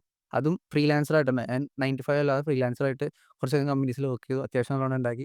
പക്ഷേ ഈ സ്ട്രെസ് ഒന്ന് പിന്നെ സ്ട്രെസ് മാത്രമല്ല ചില മാസം ഇപ്പോൾ നമ്മളുണ്ടാവണം. അപ്പോൾ മൊത്തത്തിൽ എനിക്ക് ആ ഒരു ലൈഫ് ഇതായി. പക്ഷെ അന്ന് പഠിച്ച സാധനങ്ങൾ എനിക്ക് ഇന്നിപ്പോൾ യൂസ്ഫുൾ ആയിട്ടുണ്ട്. അങ്ങനെ ഏറെക്കുറെ എല്ലാ ജോലിയും നോക്കി. മീഡിയ ആണ് ഇപ്പം ഈ പറഞ്ഞ മീഡിയ, സെയിൽസ്, പിന്നെ എഡിറ്റിംഗ്, സിനിമാറ്റോഗ്രാഫി ഇതൊക്കെ പഠിച്ചു കഴിഞ്ഞാൽ എന്തായാലും പൈസ ഇല്ലാണ്ടിരിക്കില്ല. ഓക്കെ. പക്ഷെ പാഷൻ കൂടി വേണം. അല്ല ഫാഷൻ അത് ഇൻട്രസ്റ്റ് ഇപ്പൊ എൻ്റെ കേസിൽ പറഞ്ഞാൽ എനിക്കിപ്പോ മീഡിയ ചെയ്ത് എനിക്കിപ്പോ പാഷൻ എന്ന് ഉദ്ദേശിക്കുന്ന എനിക്കിപ്പോ എന്നെ ഒരു ഇപ്പൊ തന്നെ വിളിക്കുകയാണ് ഒരു വീഡിയോ പ്രസന്റ് ചെയ്യണം, അല്ലെങ്കിൽ ഈ പറഞ്ഞ പോലെ ഇപ്പൊ ഒരു ഷോർട്ട് ഫിലിം കാര്യങ്ങളൊക്കെ ആണെങ്കിൽ ഇപ്പൊ അതിലെന്തെങ്കിലും ബ്രോ ഇങ്ങനെ സംഭവമൊക്കെ ചെയ്യാനുണ്ടെന്നൊക്കെ പറഞ്ഞാൽ ഞാൻ ആ ടൈമിൽ പേയ്മെന്റ് കാര്യങ്ങളോ വേണമെന്നൊന്നും ഞാൻ പറയില്ല. എനിക്കെന്ന് വെച്ച് കഴിഞ്ഞാൽ എനിക്ക് ക്യാമറയുടെ ഫ്രണ്ടിൽ വരാം ഇപ്പൊ സംസാരിക്കുക എനിക്ക് ഭയങ്കര ഇൻട്രസ്റ്റ് ഉള്ള കേസാണ്. അപ്പൊ അന്നൊക്കെ ആദ്യമായിട്ട് ഇതെന്നെ ഒരു ജോബാന്ന് പറഞ്ഞപ്പോഴാണ് ഞാൻ ആലോചിക്കുന്നത് ഓക്കെ ഇത് ജോബായിരുന്നു, ഇങ്ങനെയൊക്കെ ചെയ്ത് കഴിഞ്ഞാൽ പൈസ കിട്ടും. അങ്ങനെ ആലോചിച്ച് തുടങ്ങിയപ്പോഴാണ് ഞാൻ പിന്നെ മൺഡേ ടു സൺഡേ ഒക്കെ കണ്ടിന്യൂസ് ഇരുന്ന് വർക്ക് ചെയ്യും. എനിക്ക് തോന്നൂല. വർക്ക് ചെയ്യാണെന്നും തോന്നുന്നില്ല. പക്ഷെ എൻജോയ് ചെയ്ത്. അതെല്ലാവർക്കും ഈ പറഞ്ഞ പോലെ ബാധകമല്ല. ചിലവർക്ക് കമ്പനി ഇത് പുഷ് ചെയ്യും. ഞാൻ പറഞ്ഞ പോലെ പാഷൻ നമ്മളായിട്ട് കണ്ടുപിടിച്ച് നമ്മളായിട്ട് ചെയ്യുമ്പോൾ അത് പാഷനാ. കമ്പനി സൈഡിൽ നിന്ന് നമ്മളെ നല്ല രീതിയിൽ പണിയെടുപ്പിക്കാൻ വേണ്ടി ഈ പറഞ്ഞ പോലെ ബ്രോ പറഞ്ഞ സാധനം യൂസ് ചെയ്യുമ്പോൾ ഒരു ഇല്ല അത് മാനിപ്പുലേഷനായി. അവരിരുന്ന് ഇത് പാഷനാണ്, ഇത് ഇങ്ങനെ പാഷനുള്ളവർ ഇങ്ങനെ ചെയ്യുന്ന പറയുമ്പോൾ ഇവർക്ക് ഇത് ഇൻട്രസ്റ്റ് ഇല്ല. ഇവർ ഓൾറെഡി എന്തെങ്കിലുമൊക്കെ ചെയ്ത് ജീവിക്കാൻ വേണ്ടി ജോലി ചെയ്യണവരായിരിക്കും. അവർക്ക് 9 മണിക്ക് വന്നിട്ട് 5:30 പോകാനായിരിക്കും അവരുടെ ഇത്. അവരായിരിക്കും അവർക്കാണ് ഇത് അഫക്ട് ചെയ്യുന്നത് പാഷനും ഇങ്ങനത്തെ ടേംസ് ഒക്കെ. അതെ. അതായത് ഈ 9 to 5 ജോബ് അതായത് നമ്മൾ നമ്മുടെ ലൈഫിൻ്റെ അത്രയും സമയം കൊടുക്കുന്ന ഒരു കമ്പനിക്ക് നമ്മളെ മാറ്റാൻ 10 മിനിറ്റ് വേണ്ട. അതാണ് നമ്മൾ ഭയങ്കരമായിട്ട് ഹേർട്ട് ചെയ്യുന്നൊരു സത്യം. അപ്പം അതുപോലെ തന്നെ അപ്പം ബ്രോ അതിൻ്റെ അകത്ത് പറഞ്ഞു തരുന്ന ഒരു കാര്യമാണ്. അതായത് ഈ ടോക്സിക് വർക്ക് കൾച്ചർ കാരണം സൂയിസൈഡ് റേറ്റ്സും ബ്രേക്കപ്സും അങ്ങനെ ഒരുപാട് കാര്യങ്ങൾ ഉണ്ടാകുന്നുണ്ട്. എന്താണ് അതൊന്ന് ജസ്റ്റ് സൂയിസൈഡിന്റെ കേസ് ഓൾറെഡി ഇപ്പോൾ ടോക്സിക് വർക്ക് കൾച്ചറിന്റെ കേസിൽ ഞാൻ തന്നെ അല്ല ഞാൻ ആ വീഡിയോ തന്നെ പറഞ്ഞിട്ടുണ്ട്. ചില കമ്പനീസ് വന്നിട്ട് ഭയങ്കര ഡെഡ് ലൈൻസും ഭയങ്കരമായിട്ട് ടാർഗറ്റ്സ് ഒക്കെ കൊടുത്തിട്ട് എംപ്ലോയീസിന് ഇത് പറ്റാണ്ടായിട്ട് ഇപ്പോൾ എല്ലാവരും വെച്ചും ജോലി ക്വിറ്റ് ചെയ്യാന്നുള്ള സ്റ്റേജിലേക്കും കുറേ പേര് പോകുന്നത്. ചിലവർക്ക് ഇത് പറ്റത്തില്ല. അത്ര EMIയും കാര്യങ്ങളൊക്കെ ഉണ്ടാവും. അപ്പോൾ ഇവർക്ക് ഒന്നും പറ്റാഞ്ഞിട്ട് ഇവരങ്ങ് കയറി സൂയിസൈഡ് ചെയ്യും. അതിന് ന്യൂസൊക്കെ നമ്മൾ കാണുന്നുണ്ട്. പക്ഷെ അത് ഈ ലീഡ്സോ ഹെഡ്സിനോ ഒന്നും അറിയേണ്ട ആവശ്യമില്ല. ഇവര് അത് ആള് മരിച്ചു കഴിഞ്ഞാൽ തന്നെ ഓക്കെ അടുത്ത ആളെ ഹയർ ചെയ്യുക. നമുക്ക് വർക്ക് കണ്ടിന്യൂസ് ആയിട്ട് പോകണം എന്നുള്ള അത്രയും ടോക്സിക് ആയിട്ടുള്ള ആൾക്കാരാണ് ഉള്ളത്. അതാണ് ഞാൻ വീഡിയോസിൽ പറയുന്നത്. നിങ്ങൾ ഈ പറഞ്ഞ 9 to 5 വർക്ക് അല്ലെങ്കിൽ അങ്ങനെ വർക്ക് ചെയ്യുന്നവര് നിങ്ങളെ വന്നിട്ട് ഇവര് മാനിപ്പുലേറ്റ് ചെയ്യുന്ന രീതി എന്ന് വെച്ച് കഴിഞ്ഞാൽ ഇത്രയും വർക്ക് ചെയ്ത് കഴിഞ്ഞാൽ നിങ്ങൾക്ക് ഭാവിയിൽ കിട്ടാൻ പോകുന്നത് കമ്പനിയുടെ ഷെയറാണ്, ലൈക്ക് ഈ സോപ്പാണ്, അല്ലെങ്കിൽ ഇത്രയും കാറൊക്കെ കിട്ടും ഇത്രയും ലെവല്. പക്ഷെ ഇവരത് കൊടുക്കും, ലൈക്ക് ടോപ്പ് 1% നിൽക്കുന്നവർക്ക് കൊടുക്കും. എക്സാക്ട്ലി. അവർ വെച്ചിട്ട് എക്സാമ്പിളാണ് ഈ കൊടുത്തു കണ്ടല്ലോ നെക്സ്റ്റ് നിങ്ങളാണ്. പക്ഷെ അവരാരും സ്റ്റാർട്ട് ചെയ്ത് ഏറ്റവും താഴെ ആയിരിക്കില്ല. ഈ താഴെയുള്ളവരെ ആ സ്വപ്നം കാണിച്ചാണ് ഇവര് ഈ പണിയെടുപ്പിക്കുന്നത്. അപ്പോൾ അത് കാരണമാണ് ഈ പറഞ്ഞ പോലെ ഇത് എല്ലാവർക്കും പറ്റുന്ന കാര്യമില്ലല്ലോ. ഈ പറഞ്ഞ പോലെ രാവിലെ 9 ടു വൈകിട്ടൊക്കെ ഇരുന്ന് വർക്ക് ചെയ്തിട്ട് കിടന്നുറങ്ങുന്നതും 3 4 മണിക്കൂറായിരിക്കും. അതെ. ഞാൻ ലിറ്ററലി പോവാൻ നേരത്ത് കണ്ടിട്ടുണ്ട്. ഞാനിത് വെറുതെ നമുക്ക് വെറുതെ പറയാന്നല്ലല്ലോ. ഉം. ഞാനൊക്കെ ഈ ഓഫീസിൽ എൻ്റെ ഒരു ഹെൽമെറ്റ് മറന്നു വെച്ചിട്ട് നൈറ്റ് ഒരു 1:30 2:30 ഞങ്ങൾക്ക് അവിടെ ഓൾറെഡി ഞാൻ ആ പരിസരത്ത് തന്നെ ഉണ്ടായി. അപ്പോൾ എൻ്റെ ഹെൽമെറ്റ് അവിടെ ഇട്ട് ഞാൻ പോയിട്ട് ഒന്ന് സെക്യൂരിറ്റിനെ പറഞ്ഞിട്ട് ഒന്ന് തുറന്നു തരുമോ എൻ്റെ ഹെൽമെറ്റ് ഒന്ന് എടുക്കാനാന്ന് പറഞ്ഞിട്ട് ഞാൻ ഹെൽമെറ്റ് എടുക്കാൻ വേണ്ടി പോയി. ഞാൻ നോക്കാൻ നേരത്ത് 2 എഡിറ്റേഴ്സ് 1:30 ഇരിക്കുക. രാത്രി 1:30 ഇരിക്കുക. ഞാൻ ചോദിച്ചു നീ പോയില്ലേ? പറഞ്ഞു എടാ ഇത് കൊടുത്തേ പറ്റുള്ളൂ അത്രോളം സീനാണ്. ഞാനിങ്ങനെ എടാ രാത്രി 1:30 ഞാൻ പറഞ്ഞു അവർക്കത് ലൈക്ക് മെട്രിക്സ് ലൈഫായി അവര്. അവർക്ക് കുഴപ്പമില്ല. അവര് പറഞ്ഞു എടാ സാധനം ടാർഗറ്റ് അടിക്കണം, ഇതാക്കണം. ഉം. അപ്പൊ ഞാനിപ്പോ ഓക്കെ എന്നാ ഇതിന് ഓവർ ടൈം പേ ഉണ്ടോ? ഇല്ല. അതാണ് മറ്റൊരു കാര്യം. അത് അതുമില്ല. പക്ഷെ അതേ സമയം ഇവര് 9 മണിക്ക് വരുന്നതിന് അവര് 9:01 9:02 LOP. ലോ അവർക്ക് 5:30 ഇറങ്ങാൻ പറ്റുമോ? ഇല്ല. ഒന്നെങ്കിൽ ഓക്കെ 9 മണിക്ക് വരുന്നതിന് നിങ്ങൾ LOP അല്ല 9:01 വരുന്നതിന് LOP ഇടുന്നുണ്ട്. 9:01 വരുമ്പോൾ LOP ഇടുകയാണെങ്കിൽ 5:30 ഇറങ്ങാനുള്ള ഫ്രീഡം കൊടുക്കണം. ഇത് 9:01 വന്ന LOP ആണ്. എന്നാൽ നൈറ്റ് ഈ പറഞ്ഞ പോലെ 9 മണി 10 മണി ഈ പറഞ്ഞ പോലെ രാത്രി 1:30 2:30 വരെ ഇരുന്ന് ചെയ്യുന്ന എഡിറ്റേഴ്സിൻ്റെ ലൈഫ് ഭയങ്കര കണ്ടിട്ടുണ്ട്. ഏറെക്കുറെ എഡിറ്റേഴ്സ് ആയാലും പട്ടിപ്പണി എന്നുള്ള സാധനം കൂടുതൽ ചെയ്യുന്ന ഒരു ലൈക്ക് ഏരിയയാണ് അവര്. ബേസിക്കലി എന്താ പറയുന്നത് ലൈഫിലൊരു എൻജോയ്മെന്റ് ഇല്ല. ഇങ്ങനെ വർക്ക് ചെയ്ത് ലൈക്ക് നമുക്ക് എല്ലാവരും ഈ ഒരു ടോക്സിക് വർക്ക് കൾച്ചറിന്റെ ഒരു പ്രശ്നം ഒരുപക്ഷെ എനിക്ക് തോന്നുന്നു ഇപ്പോൾ ഒരുപാടായിട്ട് അത് പടർന്ന് അതായത് like you have to work. ഉം. Of course you have to work. പക്ഷേ ലൈക്ക് ലൈഫും വേണം. ലൈഫ് കളഞ്ഞ് നിങ്ങൾ വർക്ക് ചെയ്തിട്ട് നിങ്ങൾ എന്താ നേടാൻ പോകുന്നത്? ഒന്നും നേടാൻ പോകുന്നില്ല. കാരണം ഇങ്ങനെയുള്ളവർ ഇങ്ങനെ ഫ്രസ്ട്രേറ്റഡ് ആയി അവർക്കുള്ള ഈ ഫാമിലിയിൽ കാരണം ഫാമിലിയിലും പോകുന്നില്ല. ഫാമിലിയിലും അതായത് ഫാമിലി ഒറിജിനൽ ഫാമിലി ഞാൻ എന്ന് പറയുമ്പോൾ ഇപ്പം ഞാനൊരു മകനാണ്. ഭാവിയിൽ അച്ഛനാകും. ഭാര്യ ഭർത്താവാകും. അങ്ങനെ ഇങ്ങനെ എല്ലാം ഉള്ള അങ്ങനെ ഒരുപാട് റോൾസ് ഉണ്ട് എനിക്ക്. എൻ്റെ കമ്പനിയിലെ എംപ്ലോയി എന്നത് വേറെ ഒരു ചെറിയ റോളാ. അതെ. ആ റോളിനെ വലുതാക്കിയിട്ട് ബാക്കി റോൾസിനെ ഞാൻ ചുരുക്കുമ്പോൾ ഓഫ് കോഴ്സ് എനിക്ക് എൻ്റെ ഫാമിലി നഷ്ടപ്പെടും. അങ്ങനെ ഞാൻ എൻ്റെ ഫാമിലി നെഗ്ലക്റ്റ് ചെയ്ത് നമ്മളെ നെഗ്ലക്റ്റ് ചെയ്യുന്ന കാര്യങ്ങൾ വിട്ടുപോകും സ്വാഭാവികമായിട്ടും. എന്തോരം റിലേഷൻഷിപ്സ് ബ്രേക്ക് ആവുന്നു, ഫാമിലി ലൈഫ് ബ്രേക്ക് ആവുന്നു. കാരണം അവർക്ക് കൊടുക്കേണ്ട ഒരു മിനിമം ടൈം കൊടുക്കണം. അതെ. Minimum minimum time minimum time അത്രേ ഉള്ളൂ. കൊടുക്കണം. അതുപോലും കൊടുക്കാൻ പറ്റാതെ ലൈക്ക് നിങ്ങൾ ജോലിയിലെ അല്ലെങ്കിൽ നാളെ കാർ കൊണ്ട് നിങ്ങൾ എന്ത് സന്തോഷിക്കും എന്നാ? അതാണ് അന്ന് ഒറ്റയ്ക്ക് കാറിലിരിക്കുക. അന്ന് ഒറ്റയ്ക്ക് കാറിൽ ഇരിക്കുക. അന്ന് ഒറ്റയ്ക്ക് ലൈഫിൽ ഫെയിലിയർ ആയി. അത് ആ ഒറ്റയ്ക്കിരിക്കുക എന്ന് പറയുന്നത് ശരിക്കും നമ്മുടെ കൂടെ നിൽക്കാത്തവരെ ഒഴിവാക്കിയിട്ടാണെങ്കിൽ സാരമില്ല. ആ. കൂടെ നിൽക്കുന്നവരെ ഒഴിവാക്കിയിട്ട് നമ്മൾ ഒറ്റയ്ക്ക് ഒരു കാർ ഒരു കാറും നമ്മുടെ സ്നേഹിക്കുന്നവരുടെ ആ ഒരു ഹഗ്ഗിൻ്റെ സന്തോഷം തരത്തില്ല നമുക്ക്. ഒരിക്കലുമില്ല. ഈ പട്ടിണിയാണെങ്കിൽ പോലും ജസ്റ്റ് നമ്മുടെ കൂടെ എടാ നിൻ്റെ കൂടെ ഞാനുണ്ട്. കാരണം ഞാൻ എൻ്റെ ബിസിനസ്സിൽ വളരെ ഡൗൺ ടൈമിൽ നിന്നപ്പോഴൊക്കെ എൻ്റെ കൂടെ നിന്ന് എൻ്റെ കൂട്ടുകാരുണ്ട്. അപ്പം എന്നോട് വന്നിട്ട് ഞാൻ സങ്കടപ്പെട്ടിരിക്കുമ്പോൾ എന്നോട് പറഞ്ഞു ഇതെങ്ങനെ നിന്ന സ്ഥാപനമാണ് നീ ഇന്നിങ്ങനെ ആക്കിയെന്ന് നീ ഓർക്ക്. ഇപ്പോൾ ഒന്ന് താഴെ പോയിരിക്കുന്നത് അത് വിട്. പറഞ്ഞപ്പോൾ ലൈക്ക് എനിക്ക് നീയാ മാലാഖയാ നീ.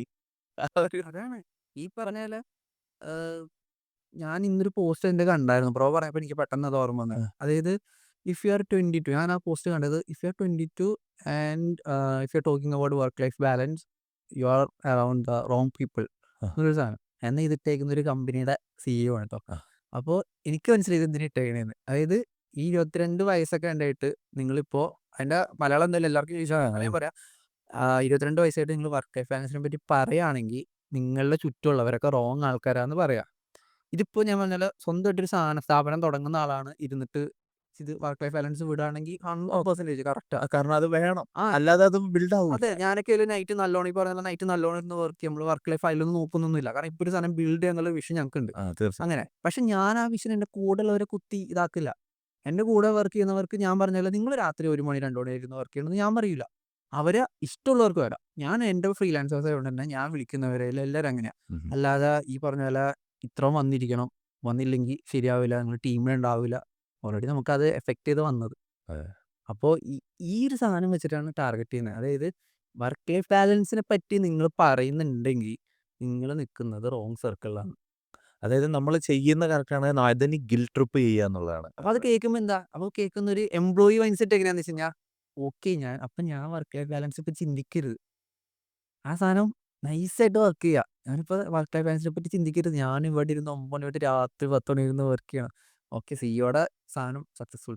ആ സിഇഒ ആണെങ്കിൽ ആ ടൈമിൽ കിടന്ന് ഉറക്കമായിരിക്കും. ഉറക്കമല്ല അവര് ഇതായിരിക്കും ട്രിപ്പൊക്കെ എൻജോയ് ദുബായ് ആയിരിക്കും. ട്രിപ്പ് ആ ട്രിപ്പ്.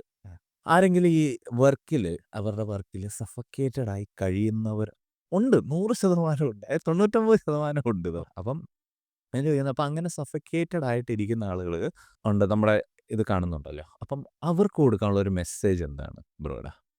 മെയിനായിട്ട് എന്ന് വെച്ച് കഴിഞ്ഞാൽ ഇപ്പോൾ എല്ലാം റെഡി ആയിട്ട് നിങ്ങൾ ജോബ് ക്വിറ്റ് ചെയ്യാൻ വേണ്ടി ഇരിക്കേണ്ട ആവശ്യമൊന്നുമില്ല. ഇപ്പോൾ എൻ്റെ കേസിൽ ഞാൻ പറഞ്ഞാൽ ഞാൻ ജോബ് ക്വിറ്റ് ചെയ്യുന്ന സമയത്ത് എനിക്ക് ഭയങ്കരമായിട്ട് പ്ലാനിങ്ങോ കാര്യങ്ങളൊന്നും ഉണ്ടായില്ല. നിങ്ങൾക്കൊരു വിഷൻ വേണം.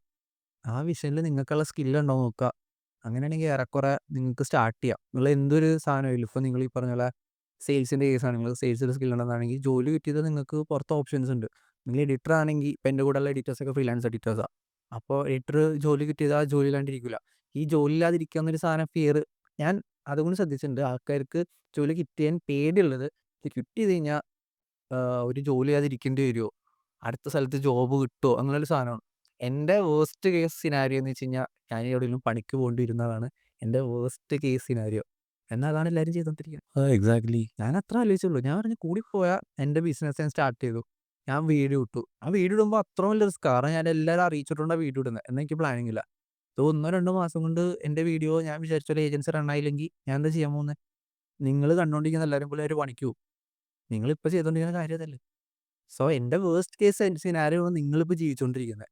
സോ ജോലി കിട്ടിയ ഒന്നും നടന്നില്ലെങ്കിൽ 1 2 3 മാസം കഴിഞ്ഞിട്ട് തിരിച്ച് ജോലിക്ക് കയറാം. പക്ഷെ ആ ഒരു 3 4 മാസം നല്ല രീതിയിൽ ഹാർഡ് വർക്ക് ചെയ്യുക. ഞാൻ ചെയ്തിട്ടുണ്ട്.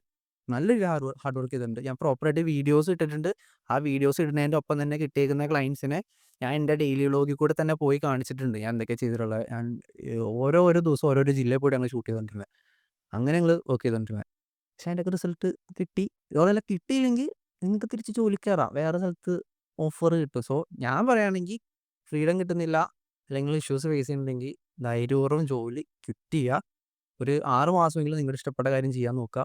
വർക്കൗട്ട് ആയിട്ടില്ല എന്നാണെങ്കിൽ തിരിച്ച് വേഴ്സ്റ്റ് ആയിട്ട് അത് ഞാൻ പറഞ്ഞില്ലേ ഏറ്റവും വേഴ്സ്റ്റ് കേസ് സിനാരിയോ ആയിട്ട് തിരിച്ച് ജോലിക്ക് കയറാം. നിങ്ങൾക്കൊന്നും ലൂസ് ചെയ്യില്ല. ബ്രോ പറഞ്ഞതിൻ്റെ ജസ്റ്റ് ഒന്ന് ക്ലാരിഫിക്കേഷൻ ചെയ്യാം. അതായത് ഉള്ള പണിയും കഴിഞ്ഞ് ഒരു പണിയില്ലാതെ ഇരിക്കണമെന്നല്ല ബ്രോ പറഞ്ഞത്. ബ്രോ പറഞ്ഞത് ഇപ്പോൾ നമുക്കൊരു വിഷനുണ്ട്. എന്തൊരു ഒരു ആഗ്രഹമുണ്ട്. അത് ചെയ്യണം. ഞാൻ അതല്ല ചെയ്തുകൊണ്ടിരിക്കുന്നത് എന്ന് ഒരു ബുദ്ധിമുട്ടുള്ളവർ ഓക്കെ എനിക്ക് ഇന്ന ഇതിൽ കഴിവുണ്ട് എന്ന് തോന്നുകയാണ്. എന്നിട്ട് എനിക്കറിയാം അതിന് വേണ്ട പ്രീ റിക്വിസിറ്റ്സ് എന്തൊക്കെയാണ്. അതായത് ഇപ്പം ഞാനൊരു വീഡിയോ എഡിറ്റർ ആകണമെന്ന് പറഞ്ഞാൽ എനിക്ക് 2 ഫോട്ടോയും കയറ്റിയിട്ട് അതിന് പാട്ട് കയറ്റിയിട്ടുണ്ടോ ഞാൻ വീഡിയോ എഡിറ്ററായി എന്ന് പറയുന്നത് അതല്ല. മിനിമം സ്റ്റാൻഡേർഡ് എന്താണ്?